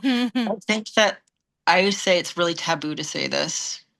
I'd say there's many paths to a transgender identity, and I think that would be it would be of course my trauma has informed everything about me. Like I think that for example, like I've always been a very ambiguous person. I think that for a while I'm glad that gender politics have evolved to this thing where there's non-binary, something in the middle, because I do think part of me was reacting to female sort of like gendered violence by being like, well, maybe I also think that I having a body that was very ambiguous and sort of like prepubescent female was something that was drilled into me, validated in me. So there has to be part of me that seeks that out a little bit. And that feels so taboo to say because so many people are like, well, all, transgender people, if they just could like deal with their trauma, wouldn't be transgender. And that's not true. I don't think so. I think that it's something I'm still working out. A friend of mine does a podcast called How's Your Gender? Okay. And they're like, we need to do a 10-part series to try to, it's, I'm something I'm sort of working out in my mind because I think that gender is this thing. I'm like, I think they're like, were you born that way or did you choose? Like, gosh, I think there's a mixture of everything. Everything's nature and nurture. You know Were what I you mean? always attracted to females? I don't think I even knew what attraction was. I don't even know yeah, I think that I do think that I was able to emotionally bond with females who have been have been traumatized by men in their lives. It's not a reaction, but there's a closeness I can experience. Like there's an understanding. And now I feel like I have a boyfriend, so I'm making some peace with men. And that I was always afraid of men. My entire life, I've been afraid of men. So there's something very, Completely understandable, I mean, right? like I'm always going to be a somewhat hypersexual person, but I'm also like very, I have like really high standards for consent and how this amount of shame that people carry around their sexuality and gender and all those things. And I feel like that's the one thing I do really well. I tell people, I'm like, I talk about sex really well. And I also, my understanding of attraction and all those things are very different because sex was very transactionary for me for so long that it was like, but it can be many different things. But in a healthy society with my kids, I want my girls, I have two daughters, yes, we need to be able to say no to things, but I want to know what they say yes to. Like, what do you say yes to? Like, because we're ingrained that we have to say, no, don't do this. No, no, no, no, no. I Right. think, and I can't answer that question for myself, but yes, so you asked the question that's sort of like my hot topic right now, but it's something that I want to bring out there because I think that, oh God, this society is confusing gender with sex. Gender is not sex. Gender is an identity. Like, so there's this sort of like equating, for example, of like, transgender women, people were identified as males at birth and now identifying as women as sexual predators when gender identity is a gender. It's not sex. It's two separate things. Like, and I think that for me, nothing can be like what is it? It's very reductionist. If I was for me to, it would be very reductionist for me to say I can tease out what's my trauma and what's gender. Like it's all interconnected for me. Mm-hmm. And I think I used to be afraid of saying that because in this society right now, like the trans identity is almost illegal. It doesn't exist. It's been made Mm-hmm. not valid. And I think I do have to say, my brothers are the same way. We've been kind of androgynous creatures our entire lives. Like we are just sort of not like these hyper, like I might have short hair, but I've kind of like, and did have a delayed puberty, but I've always kind of looked, if you saw my brothers, it's sort of like part of it is just how we are. but I don't know. So I don't know where that. I appreciate you asking that question. I appreciate that I don't have to choose one or the other because I don't know. It's somewhere You in the middle. don't. Absolutely not. I have bigger fish to fry, so than to worry about that. You Yeah, you just mentioned that and you had mentioned it earlier that yeah, your period was later in life. yeah. Is that Mhm. a result of the trauma that you endured as well, or was it I something think else athletics. I think like if you look at gymnasts too, like that happens to them? yeah, because you're just trained. Like I was like I'm like 5'6" now. I think I was like 5 feet tall when I graduated high school. I just had a stunted puberty. So when I say to people I was abused from 13 to 19, I always tell people though, but I was not. I looked like a 12-year-old, 13-year-old in those years. So I was also emotionally, but also physically young. You know what I mean? So, and I think that's a very specific like abuse, like sexual abuse, you have different categories of it. You have children who are like 5 and 6, like really young children that are being abused. That's one thing. Then they say there's a class of like this sort of, I would say like a predatorial attraction to on the cusp of puberty, like 12-year-olds, like that sort of age that are That's very something that vulnerable. just like baffles my mind, you know? Yeah, and that's like, and I was Like, how made, can you look at, because I could yeah, understand to a certain yeah, point, right? Like, yeah, a lot of young teenagers dress a certain way. yeah, yeah, They look a lot older, yeah, right? I could understand where you could yeah, see the girl and get right, turned on by that, right, but right. then that's where your adults, Stop. right? Yeah, Like just says, stop. that's a Yeah. minor. Yeah, yeah, yeah, That's a no-no. I can't do yeah, that, right? But to look at a child, right, that yeah, hasn't even developed yet, and for you to get aroused by that, that's yeah. something that's mind-boggling to me. Yeah. I will never understand I that. know. And then there's the for me, which I was on I looked like a pubescent child, and they say that Right. that's a different sort of thing, but I was kept at that size like for many years, and it's confusing for me. It's something that I do think is its own sort of category, but it was certainly a sought after fetish for sure Yeah. amongst And people. you talk about how a lot of the men that were violating you were fathers and husbands, right? Like part of Yeah. families. And Yes. this is just like an undercover life that they were dealing, and they Yeah. would, finish with you, leave you alone in the room Yeah. and Go go home home to to their their families. Yeah. families. I mean, Yeah. that's Like, and I think that it's like all of these things have existed historically across time since like the oh pyramids and yeah, Egyptians, you I know what I'm saying? know. Like I people I know. was like we've been having sex with children for a long time. And then there was a time in the world where like like I was like, I think Jesus died in his 30s, but I want to say people that was the life expectancy too. Also, there's times where also you look at like the lifespan of somebody was people went through puberty at 8 and like lived till a certain degree, but Yeah, sexualizing children has gone on. It used to be actually children were given to kings and leaders. So that's right. As a sexualizing gift, children, right? it's gone on for a long time. It's about power, but I'd say to say that it's like so I do think there's a pathology to it, but I also think it's uncomfortable that I want to be like, this has existed in humanity. We haven't dealt with it. We just haven't dealt with it. If the statistic is that high for underage girls to have been violated, is that high, then it's that high amongst the people that are violating. It's like this social norm in a way, which is scary, right? Like Mhm. the statistics are quite high. And it's something to do about, I think, controlling female bodies. It's more than just sexual attraction. It's about like yeah, like how men control women. I wish I had more of a analysis of it, but I see it as like sometimes I want to be like, yeah, like everybody's like, put that pedophile in jail. I'm like, well, then we'd be putting 1/3 of men in jail. That's If right. I don't know, you know what I mean? Like, which, like, I was like saying, I want to talk, but it's like there's a social responsibility that's I, not I, happening. I just I agree. I Yeah, believe that the majority of women have, in some form, way, shape, or form, yeah, encountered some sort of violation, right? yeah, As a young child, that it gets to the level that yours did. yeah, I don't know if that happens as much or if people are just not talking about it because it's yeah, so taboo and it's yeah, such an uncomfortable subject, right? And yeah, we're avoiding to get judged. right, Uh, with that being said, understanding your gender now, do yeah. you feel that that's been part of kind of like reclaiming your body after all this exploitation that you've been through? Mhm. Yeah, I don't know. I think that, I look back at it and like I started identifying as transgender like maybe 8 years before I started to remember everything that happened. And I had a lot of angst when it happened. And I do think that I was feeling a lot of angst about my body. And I think there was some confusion. I certainly identify in the transgender spectrum, but the amount of angst and sort of psychiatric suffering I experienced Hmm. around discomfort I had in my body, I think was also related to the abuse I experienced. So there's overlap, and I just didn't know because I didn't remember. So I always say, I'm like, oh, I channeled, like I think I understood my gender much more than I gave myself credit for because I just was suffering in my body. And I was suffering in my body because of exploitation, not because of me. I think simply I'm just somewhere in the middle, and that's how it's been.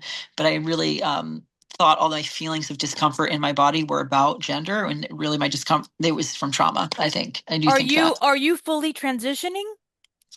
No, I mean I consider myself. I've had many years ago. I had a chest surgery, which is a mastectomy, which I'm really glad I did that. I did do hormone therapy for a while, and it's not something I do anymore because I Why? think it used to be that when I first transgender medicine used to be like you have to choose one or the other.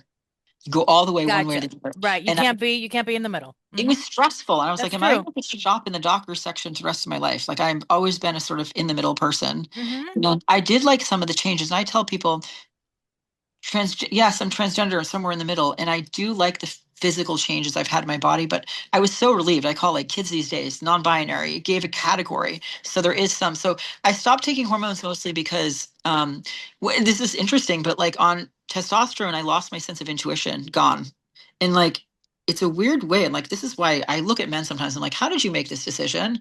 Now, how did you come to this decision and no intuition? I don't know if that's true for all men, Yeah. but I didn't like the way I said I had acclimated to navigating the world emotionally in a certain way, and maybe I felt more physically comfortable on testosterone and presenting more masculine, but I wasn't emotionally comfortable. And so there is some legitimacy to how we're socialized and what body we're socialized in. It's just a choice I made because emotionally I find myself to be, it's like all of a sudden that things felt emotionally a little bit like in black and white, and that was just, I don't know if that's the experience for everybody, but I found that I also, while dealing with trauma, I felt like I needed to be in the body I was abused in to Well, understand. that is the common denominator. I feel with just engaging in these stories and hearing other Yeah, people share their stories that they normally do identify then in the opposite sex yeah, or practice promiscuity yeah, on yeah, another level as well, right? Because they're completely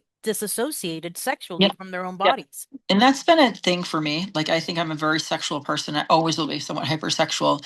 But the promiscuity is like recklessness. I think when people are reckless, either emotionally Like with they just themselves don't sexually, care at that point, they right? don't care. Like, I was like, I don't care how many partners I somebody has. agree. There's an intention, or is it self harmful, or like, are they totally disassociating? All those sorts of things. I had to ask myself those questions, and I'm still sort of like an evolving process. Like, it was embarrassing to me that I Could was. it also be because if you were being violated as a young child and Yeah, you were turned on by the yeah, feelings, as you yeah, mentioned, right? yeah, Like you actually felt yeah, aroused yeah, at that point as an adult, you're in the yeah, opposite body, but then you feel like, hey, maybe I am gay, maybe I am a homosexual, maybe I yeah, am, exactly. right? Yeah, Because I was turned on when this was taking right. place. Yes, exactly. I think that has all of it to do. I think that the one thing I feel very grateful for is, when I came out as a queer person, I was in the San Francisco Bay Area. And actually, like, Mm-hmm. specifically, like the lesbian community, there's like a lot of like talk about consent and about respecting bodies. Like, I really learned how to ask questions and respect my own body Yeah. through sexual relationships with women. I don't know. I think probably I like all kinds of people now. And I think that if it's a good thing, having been abused and exploring, I think there's sexuality is a spectrum. I'd say, like, I have friends who joke, they're like, I've got 99%, but I'm so sick of men, I'm looking for my 1%. I was like, you know what I mean? Because like there's something Hey, very that beautiful. happens too, right? Yes, Like, it's so beautiful. I personally know a lot of cases in the Yeah, industry that I work in, right? Where they've had very unsuccessful marriages, right? yeah. Heterosexual marriages, Uh, and the guy turns out to be a tremendous douchebag, and she's a happy yes, lesbian today because yeah. of the emotional companionship that comes with a female, right? Yes, and people also don't understand. I said gay people have straight sex all of the time. It's not like our total, it's not our primary form, or let's say form of attraction, but like it's the straight people are like, I could never imagine that. And I was like, yeah, we've had tons of straight sex. And sometimes we have straight sex, but sometimes we prefer gay sex. We've just been open to it more, you know what I mean? But I think that I just feel like sort of this, I think that the most healing thing I did was to have a relationship with another female, to learn my body in that way. Even though I didn't know I had been abused, I don't know. I'm very surprised that I have a boyfriend. I never thought I could circle back around, but also I know I used to choose men that were really violent. I was really, really didn't know how to not be with a man who wasn't abusive. You know what I mean? So I think with women, obviously I made different choices. And so I'm not used to like dating a nice guy, somebody who's nice to me. So it's so interesting that also that I find that attractive. I thought I never could be attracted to somebody who wasn't violent. It's all I knew, you know what I mean? And he's so respectful and nice to me. He's like always like, you give me too much credit. This is like normal respect, and you like think Right. it's amazing. You know what I mean? But I don't know. It's like that has been really fulfilling and really good. I mean, there's only so much room I have for a relationship. Like I'm divorced, I have kids. I love having somebody who comes over once or twice a week and then leaves my house. And then like that's how I live. I really like that. I like having I need a lot of space to myself to for healing. But I feel optimistic. It's been good talking today. I've been really down. The last week I've been so Well, down. I'm glad that you were able to speak with me and with the audience. I think, like I Yeah, said, this is super important information yeah, to really get out there, right? yeah, It's very stigmatized, it's very uh, taboo. People don't want to talk about it. It's an ugly, right, ugly, ugly subject, but it's right, happening, and it's happening right. more than we want to believe that it's happening. And it's Yeah, happening in our backyards, and yes, we're exactly. turning a blind eye to it. Yeah, yeah. So Charlie, what does love, trust, and connection look like for you now? Um, I don't know because I'm really struggling with this idea of like, I think like through therapy, I started to, you practice trust and love. You practice with somebody. And I think I'm still learning it. And the one thing I'm coming to, because I think I realize the more I realize how compartmentalized and secretive my life could be, even when I wasn't being abused, the more isolated I felt. And I think that for me right now, love, trust, and connection has to come from inside of myself. It's something I'm working on in myself. And my children are always before anything, my children, my children taught me what unconditional love was. I never understood unconditional Yeah. love till I had kids. You know what I mean? I learned it. I never in a million years would have understood it. But trust, love, and connection right now, I don't know if I could really answer that because I've been really struggling. But I think because it has to start with oneself, you know what I mean? It has to come from inside oneself. And that's sort of where I'm at. Yeah. Just like that, and my trust has been violated so many times. Do you But still speak to your mother? I do. My mother's not well. And what I did was I'm not a stranger to my parents. I wrote them a couple of years ago and I said, every time I see you, like they're not really able to talk about things. And I said, I felt like it came at the expense of my children because I'd be so distressed when I came home. It's not like they were doing anything, but they're very they're old school, kind of conservative. And so I said I needed to take some space because I needed to give everything to my children. And so it was like this, not estrangement, but this separation that was, I felt like I did in a respectful way. Because I think that I have these feelings of like, yes, I should have been protected. And yes, they turned a blind eye. But I feel this, I'm very protective of them in a way because they're old school and they've been really traumatized in their lives. But I had to take some space. So now my mother has cancer right now, and I do go see her and my dad once a month. They're near my brother in Philadelphia. So I've started to I have a relationship with expectations around it. Like my mother, I don't think she'll ever really be able to talk about things, and So that was just she's never talked to you about it. no. She wrote me. She wrote a little bit. She told me once that she knew it was happening when I told her it happened. She's like, I suspected as a young person, but she has a lot of shame from like this thing of like there was a lot of Yeah. abuse in my family, and so she's like doesn't want people to know. She's like, why are you having to tell people? And so it's hard. It's hard. It's like very cultural. It's very I like think old I school. but I have a friend, and a very similar situation happened to her. Yes. Not with multiple men, but Yep. with a neighbor, with somebody that Oh, was practically God. staying, Yeah. she called him the Yeah. uncle. Yes. And the grandparents who were the ones raising her parents Yeah. were drug addicts. Yes. But Oh, come on. no, the girl got it all around, right? But the grandparents knew. She went to therapy. She confessed it to the therapist Yeah. so that she can seek some help because she was clearly dealing with a lot of issues. Yes. And the grandparents never spoke about it. It was just kind of like one of those No. things like, don't So say it to painful. anybody else. Just tell So the painful. therapist because it stays private. And we No. don't need the neighbors and the family members to know what happened to you, right? Because this is not something that we need to get out there. It's like interesting. I always tell people, I was like, everybody resorts to asking me and thinking about the specific sexual violence I experienced with men. And I said, chronic trauma is about chronic invalidation. You look around you and you're like, why am I being told to keep a secret? Why is everybody turning away? What's wrong with me? Maybe this isn't happening. Maybe this isn't as scary as I thought it was. That's actually the damaging part of it. Like the violence is damaging, don't get me wrong, but it's the silence. And because it gaslights a kid, right? Kids like, Were you ever physically hurt? I mean, I know you were yeah, physically hurt at the moment, but were you ever physically hurt where they were beating you up or? yeah. I mean, I have like permanent rectal damage. I mean, that just was fixed, like really, really, really extreme violent situation is. And, but I have such a high threshold for violence. I didn't know it was normal. So yeah, I did have really extreme situations. Um, but I just learned how to manage it. Like, honestly, my memories of it were being afraid, but always I think about is like mostly how sad I was when I was alone afterwards and didn't have any comfort. That was the most traumatizing thing to me. So So I can remember what do you mean you were left alone? I So could be in when hotel what rooms. yeah, but when would they pick you up? I mean, when was your caregiver then coming to pick you up in the hotel room? Well, he would have these blocks of rooms and then he'd go off and like men would come to the room, but that's the room I was staying in. And sometimes he stayed in it with me and sometimes not. So I just didn't leave the hotel room. But yeah, I hated being alone. I always wished I had somebody with me. But the violence, I experienced extreme violence, but mostly it was like yeah, like as a kid, I normalized that. I honestly coped with it. I normalized it. I was Yeah. scared, certainly, but the worst part was actually thinking I did something wrong. Like, why isn't anybody saying anything? Like maybe if I just like suck it up and then go compete the next day and like all this stuff, you just always I was always trying to be good. And I was such a good kid. You know what I mean? I was so quiet and like sweet and like kids always think it's their fault. So these Yeah. terrible things happened, but I remember the hurt of being like just wanting somebody to hug me or like, because my mom always seemed annoyed or like I think people knew it was happening and would almost be like lean away from me. I sensed that vibe, you know what I mean? Like because people are uncomfortable, but I translated Nobody, into yeah.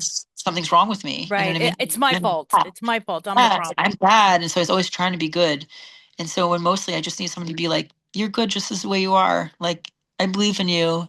You know what I mean? Like, you didn't do anything wrong. That's literally all I wanted was like that Well, comfort. Charlie, I can truthfully tell you just Yeah. from hearing your story, and again, thank you so much for Yeah. sharing it with all of us. Yeah.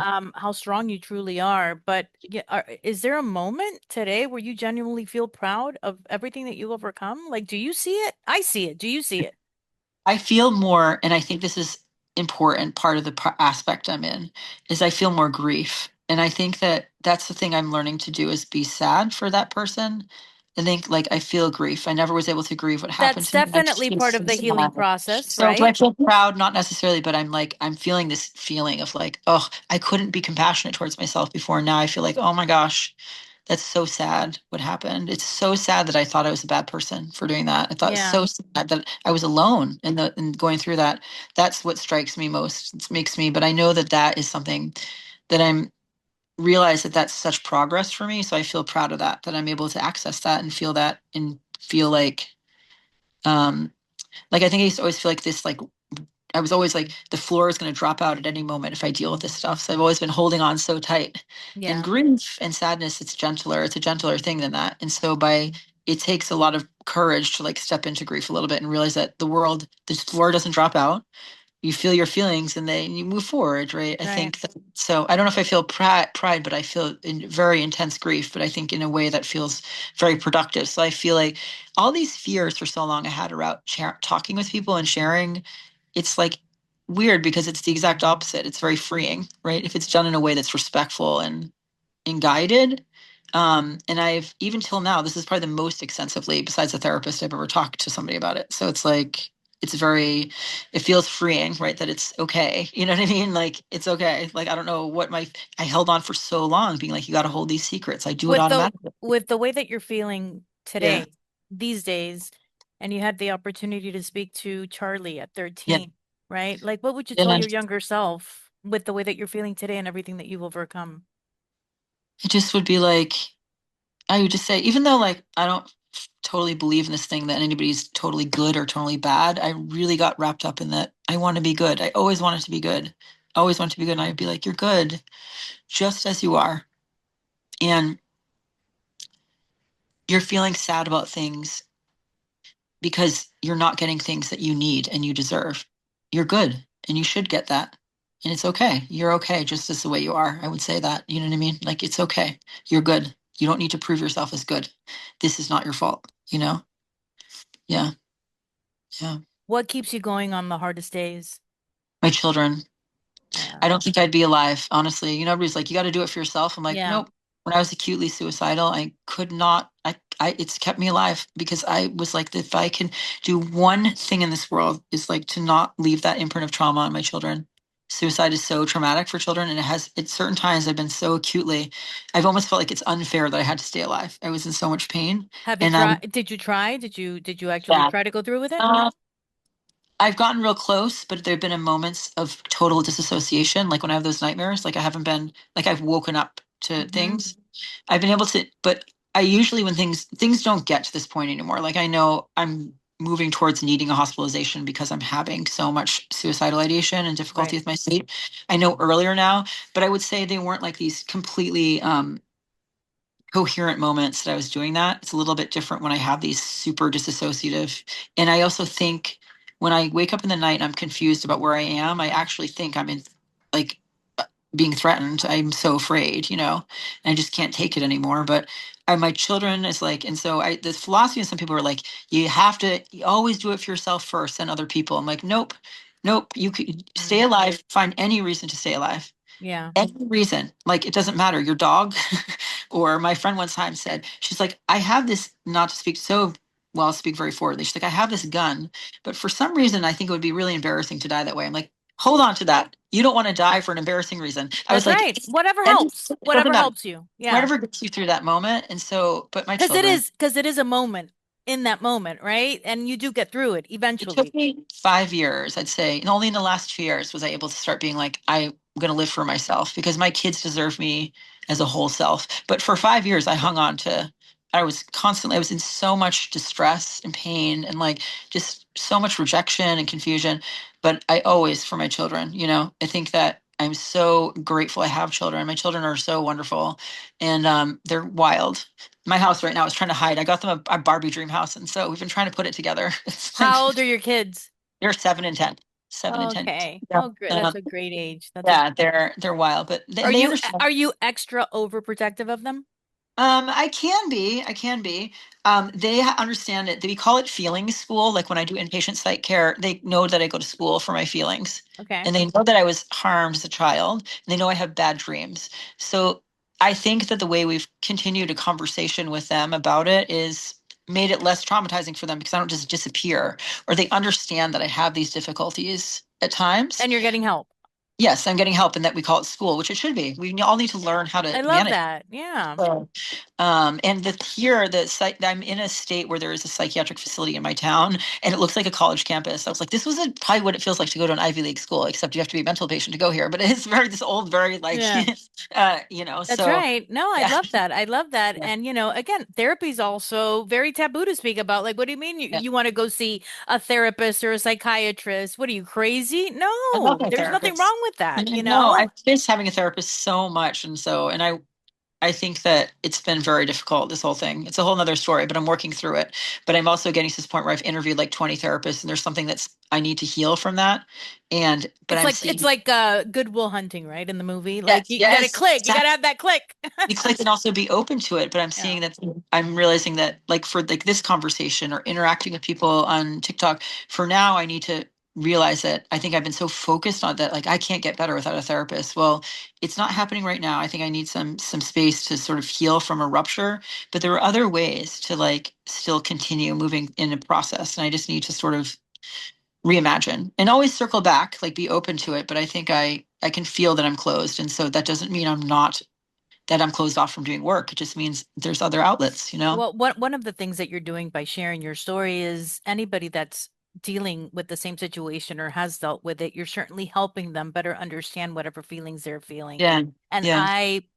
truly from the bottom of my heart innately believe that we are born to help others. And it comes from a selfish perspective because it helps us to feel better, right? Yeah. So, you helping others is helping you feel better and better Yeah. understand everything that you went through, right? Yeah. I don't know if I'm necessarily helping others. What I do think is that I do think, like I said before, the one thing with the TikTok that struck me is that we need more faces or narratives of people that are struggling, and that there isn't a linear path. Like there isn't necessarily like we're struggling and then not going to struggle. Like, Well, I think I a lot of don't- it also is people are feeling a little more comfortable yeah, speaking about, traumatic experiences yeah, that they've gone through. But I think social media and these platforms are yeah. also blocking it off. They don't want it out there, And no, right? they edit it out like Mm-hmm. words like, and that's why I said Yeah. once, it's like I'm just going to say these words and hope for the best because it's very weird that I'm Yeah. saying shrape or Right. suicide. Correct. It's Correct. strange. It's strange. That's very strange. I do think that, for example, I try to like do trigger warnings or like my kids, I always say this is not content for you. But I think there are ways to like, I don't know why they're getting flagged as like community violations. Like, I mean, this is very strange to me. Um, but I haven't had any, I mean, I'm fairly new to making content. I haven't had any issue with things getting flagged. I also haven't any issue getting, I know that viewers will, they censor some comments. But very few. I get all positive feedback because I'm surprised because I think that there are some strange people out there who write strange Yeah. things on the internet. You're like, Yeah. what is this your hobby? What's happening? Why do you do this? I was Right. like, but yeah, it's been very, I feel so grateful because not everybody gets like 100, somebody who I'm somebody is promoting my videos as part of a anti-trafficking sort of like project, but like gets 100,000 people watching them Why don't you and share a saying, little bit? Yeah. Can you share a little yeah. bit about that, I please? can't say share a whole lot about it because I signed some like non-disclosure things, but Mm-hmm. it's basically like an anonymous project of an organization that is just basically putting some money into what they do is I guess they like take $100, right? And they promote it on TikTok so it gets pushed out onto FYP so that rather than like let's say they put a certain amount of in, it means that like more people will see it. Like I noticed that like I went from like well, I had one that was like 200. I think sometimes it hits a snowball where like they put a certain amount of money in and like it's guaranteed like 1,000 views, let's say, but sometimes it just takes off and 100,000 people watch it, but they put some money in because they want to have more narratives out there about trafficking people who have been trafficked. So Mm-hmm. I signed this like non-disclosure because they want to do it completely anonymously. But that's sort of what I can say about it. Is like I was approached and I was at first very hesitant because I was like, well, I'm not the most like I was embarrassed. I was like, I don't know if this is something that's going to inspire people or be successful. And then I really thought about it. I was like, people need to see people struggling, and people, if anything, or people need to see how supportive people can actually be. Mm-hmm. People want to be supportive. They don't know People how to be people supportive. need to understand that they're not alone when they feel like Yeah. they're at the bottom and they're by themselves. And people should feel empowered to support. Yeah. People should feel empowered to, you can be supportive in very small ways. That's why I tell people it's not that complicated. Yeah. It's important to name things, being like, like friends of mine who like not openly bring up the fact that I'm a survivor, but it is woven into the understanding of who I am. You know what I mean? And yeah, like you can name things that's identifying somebody. That's an identifier. It's just who I am. And so, but I also want to be like other survivors can see, also witness a struggle, but also witness how supportive there are. People can be really supportive, and then people who wish or want to be or have been hesitant to be more supportive see that they can be.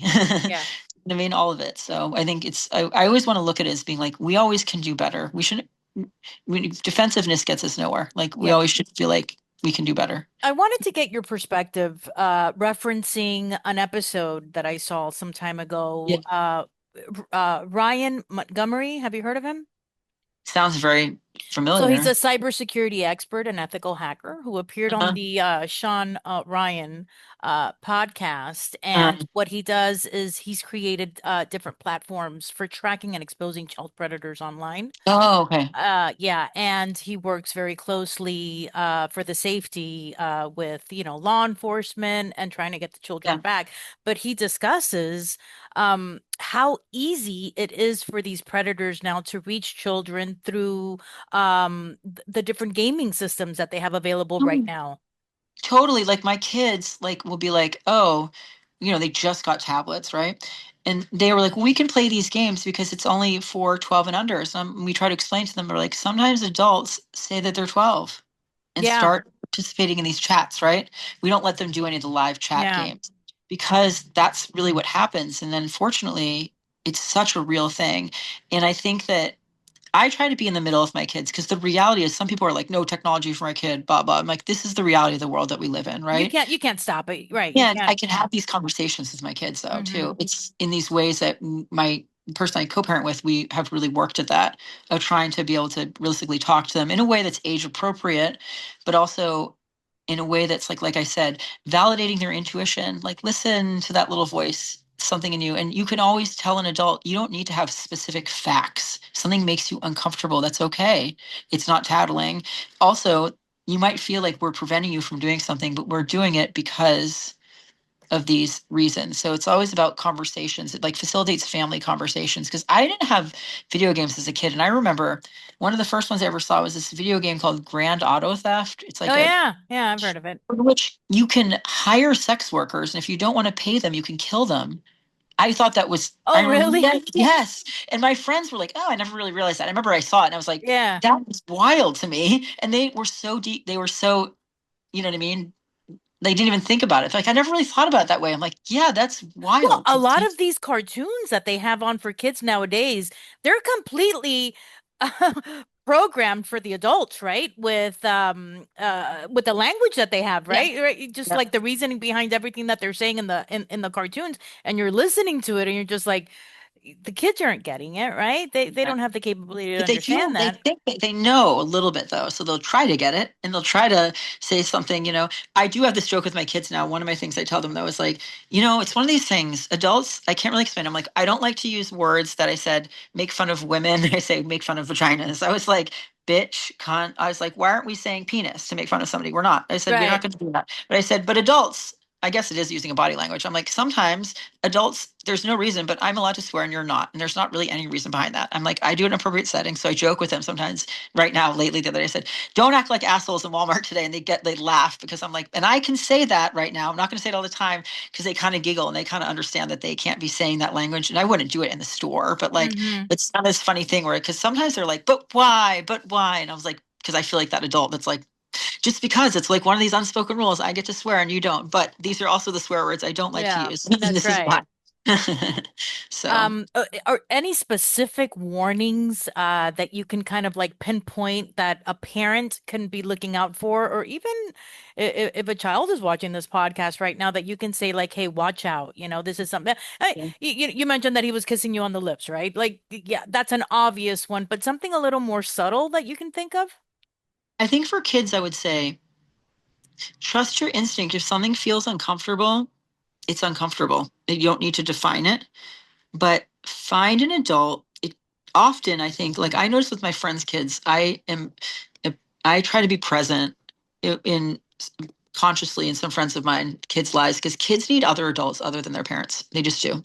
They need other adults that are active and interested in their lives, that they can tell things to because they sometimes are more likely to tell them than their parents, or Yeah, they will that's a good point. they hear Yeah. advice, right? Like Right, my mom's gonna get mad. My dad's yeah. gonna punch him in Or the like face. I don't my mom, I could say the exact same thing to my friend's 14-year-old kid that she would, and the 14 will listen to me and not to her That's because I'm not true. her parent. So I try to be, it's really important to have more adults active. So I would say that to adults. And to kids, I would be like, I'm always just encouraging, like, it's if you feel a little uncomfortable and you're not sure why, all of that, it's that matters and you have a right to that feeling. You have a right to the boundaries in your body and you don't have to give any reasons, and that it's good to talk to adults because sometimes it's so subtle. And then for adults, I would say that I think seeing changes in behaviors that are like sometimes frustrating to adults, like they're like, why is my kid acting this way? Mm-hmm. Sometimes they're trying to say something. We have to remember that all of those things are giving a message, right? And sometimes it is a kid acting up for many reasons, but we want to explore those things without shaming or being accusatory, but they're all matter. You know what I mean? I think that I definitely, people knew I was being abused. People knew. And nobody talked. And nobody talked, or like, I just think I used to be like, well, I didn't say anything. I didn't speak up. I'm sorry. Like it was very obvious, I think, in many ways. You know what I mean? And I look at that. It's like And I think that that's why I always applaud like teachers or like restaurant Yes. workers or somebody who like notices something like a kid. And says something about it. Right. But the Hmm. sexualized paper, they say that kids who are abused, I heard this guy, Gabor, I think Gabor is this guy in trauma. He said basically kids that are abused have basically, before they were abused, became isolated, which meant they were groomed by somebody and lost faith that their parents were going to protect them. They already were isolated before they became abused. Yeah. So I want to learn more about that. Like the conditions were set, and that's true for me. Like those conditions were set in the way that my family communicated and the amount of time I spent away from them. But like I already had been isolated. And so that happens over a number of years. So there's conditions that set up a perfect scenario for that.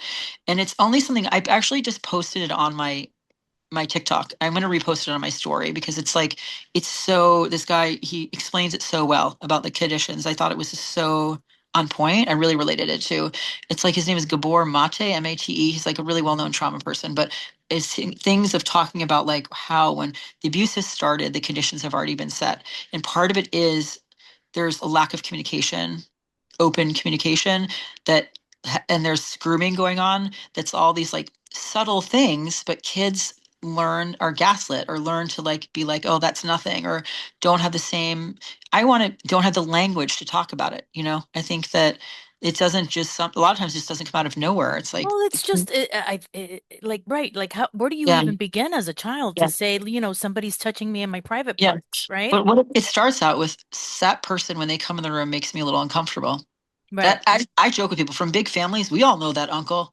We all know that uncle. You know what I Hmm. mean? Like, and we've I, known I since feel we were like little. every family has that uncle somewhere, Oh right? God! And we know right away. Stay And away. maybe something didn't happen for 5 years, Hmm. but then you have the families where they're like, "Oh, go sit on his lap," or "Oh, don't," this," and like kids know right away. The conditions are set up before somebody touches them or kisses them or anything. There's as family culture or a school culture or a life that has already made a kid feel like they can't speak up or made a kid so they don't trust their intuition.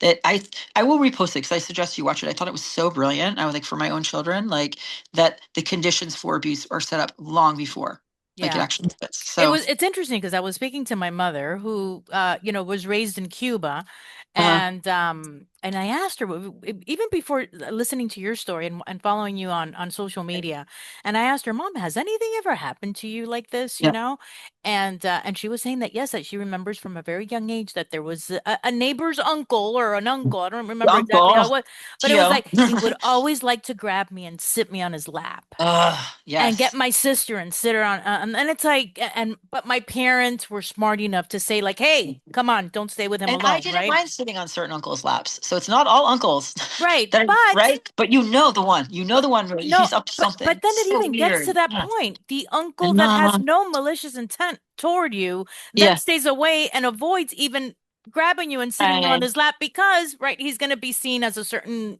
Right. But predator. we also know the ones that like two exact behaviors, but why are we so put off by that one uncle? But you all know it's a universal knowledge. Everybody's like, but nobody talks about it. So I think that like I always want to tell kids or tell people like, you just know in certain ways. And the adults know.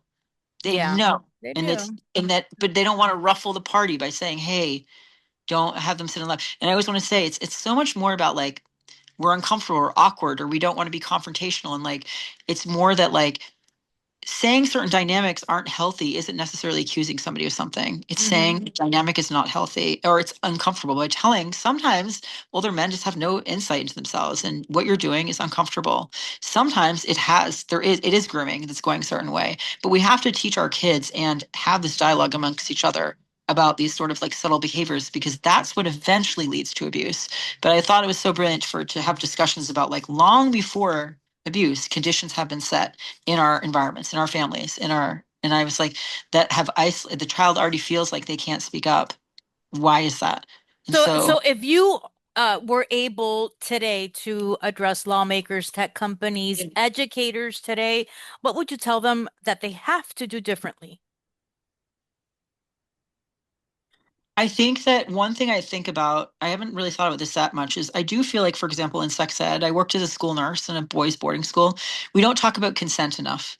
We're always talking about avoid sexual violence, Mm-hmm. avoid molestation, then teaching the mechanics of sex, right?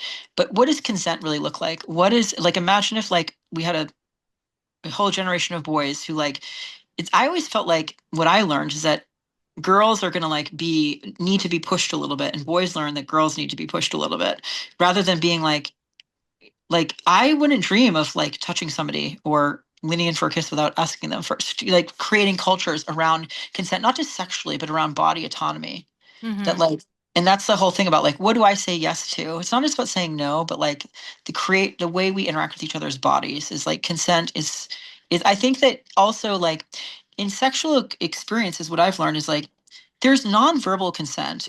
Just because like there are people always be like, well, she didn't say no, this Right. kid didn't say no, but like there's body language that we have a responsibility to. How do we teach that to boys? I used to be so afraid I'd have boys because I was like, what am I going to do? But actually, like I think that boys miss out because they're being taught the wrong thing and they're Right. like They're being created. told, you're right. Go do it. Right. But what do you want with your body? Makes you foot. And I just think that like consent and nonverbal consent and like reading body language, we're capable of more. A lot of things just get ignored or they get classified as like, well, this is how all women are. Like this is how.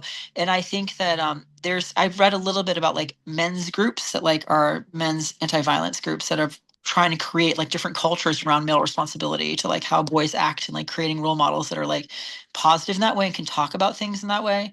So I think we need more language, right? Like there's like I used to think that there wasn't enough language around abuse and assault. Like they'd be like, is it rape or not rape? And I'm like, abuse and assault and violation have like lots of shades to it, right? Like and lots of Mhm. levels of responsibility. And I always felt like I lacked some language sometimes. Now I realized I lacked a story, but I had, those are things I'm just getting to thinking about. I don't know.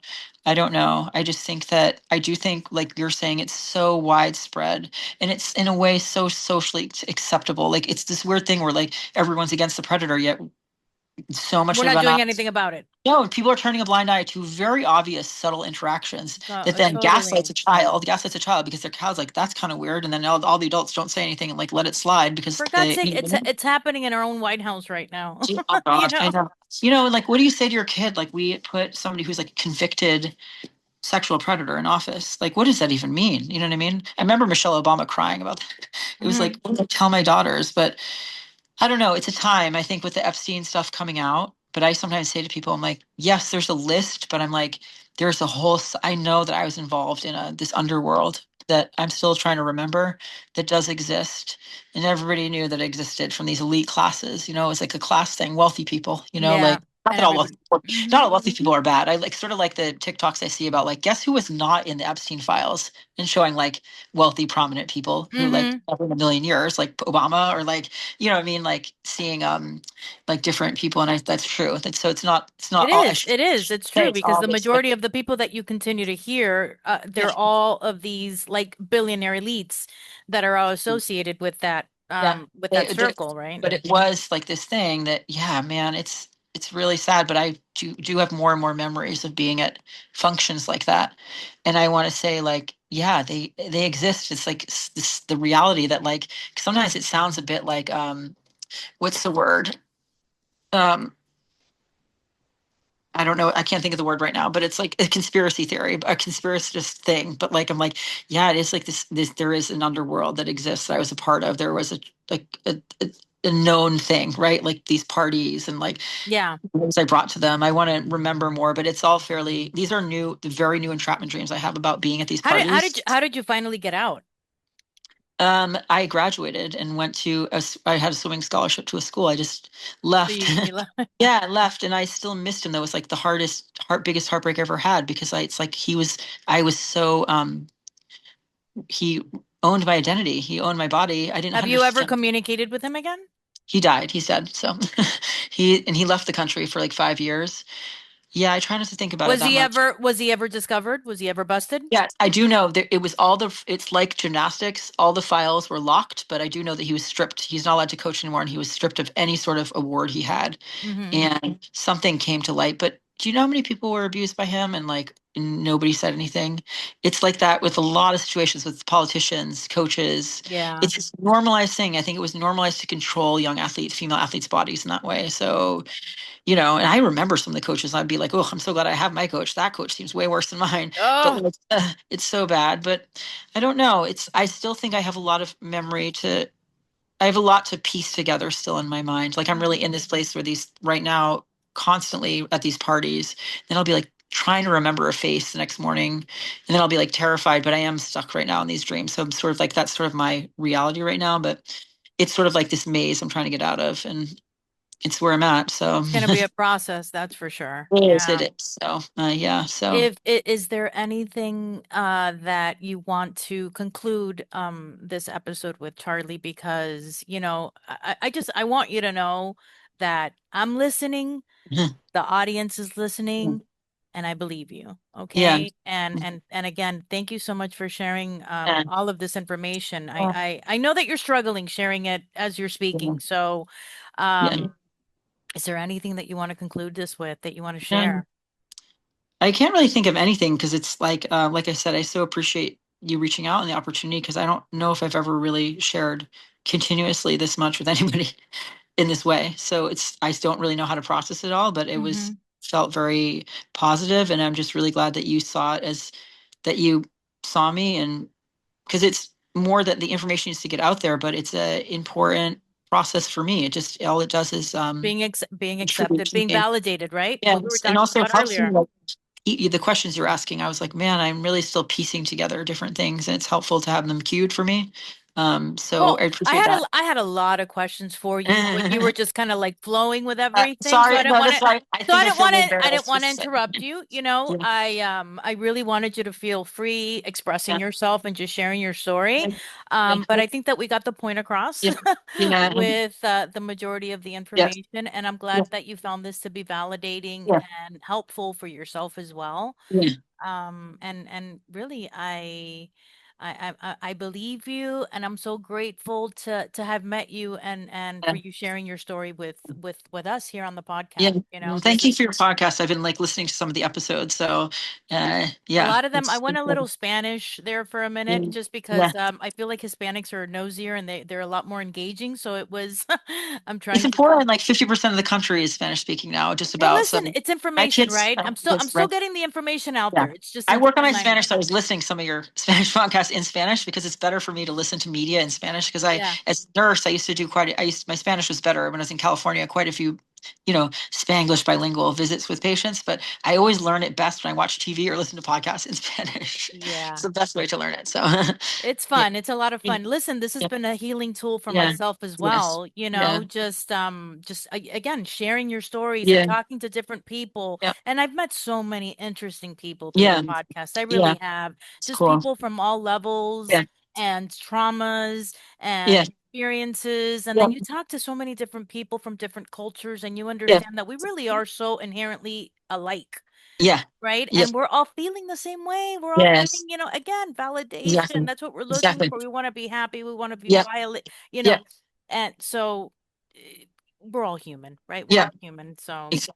Exactly. Well, it's been very nice talking with you, and I'm looking forward to maybe going back and seeing some of the clips from this. absolutely, absolutely. Obviously. Let me close this out. So if you or someone that you know may be experiencing child trafficking, exploitation, grooming, or abuse, or if something just simply doesn't feel right, please reach out and help is available. The National Yep. Human Trafficking Hotline provides free confidential support 24 hours a day, 7 days a week.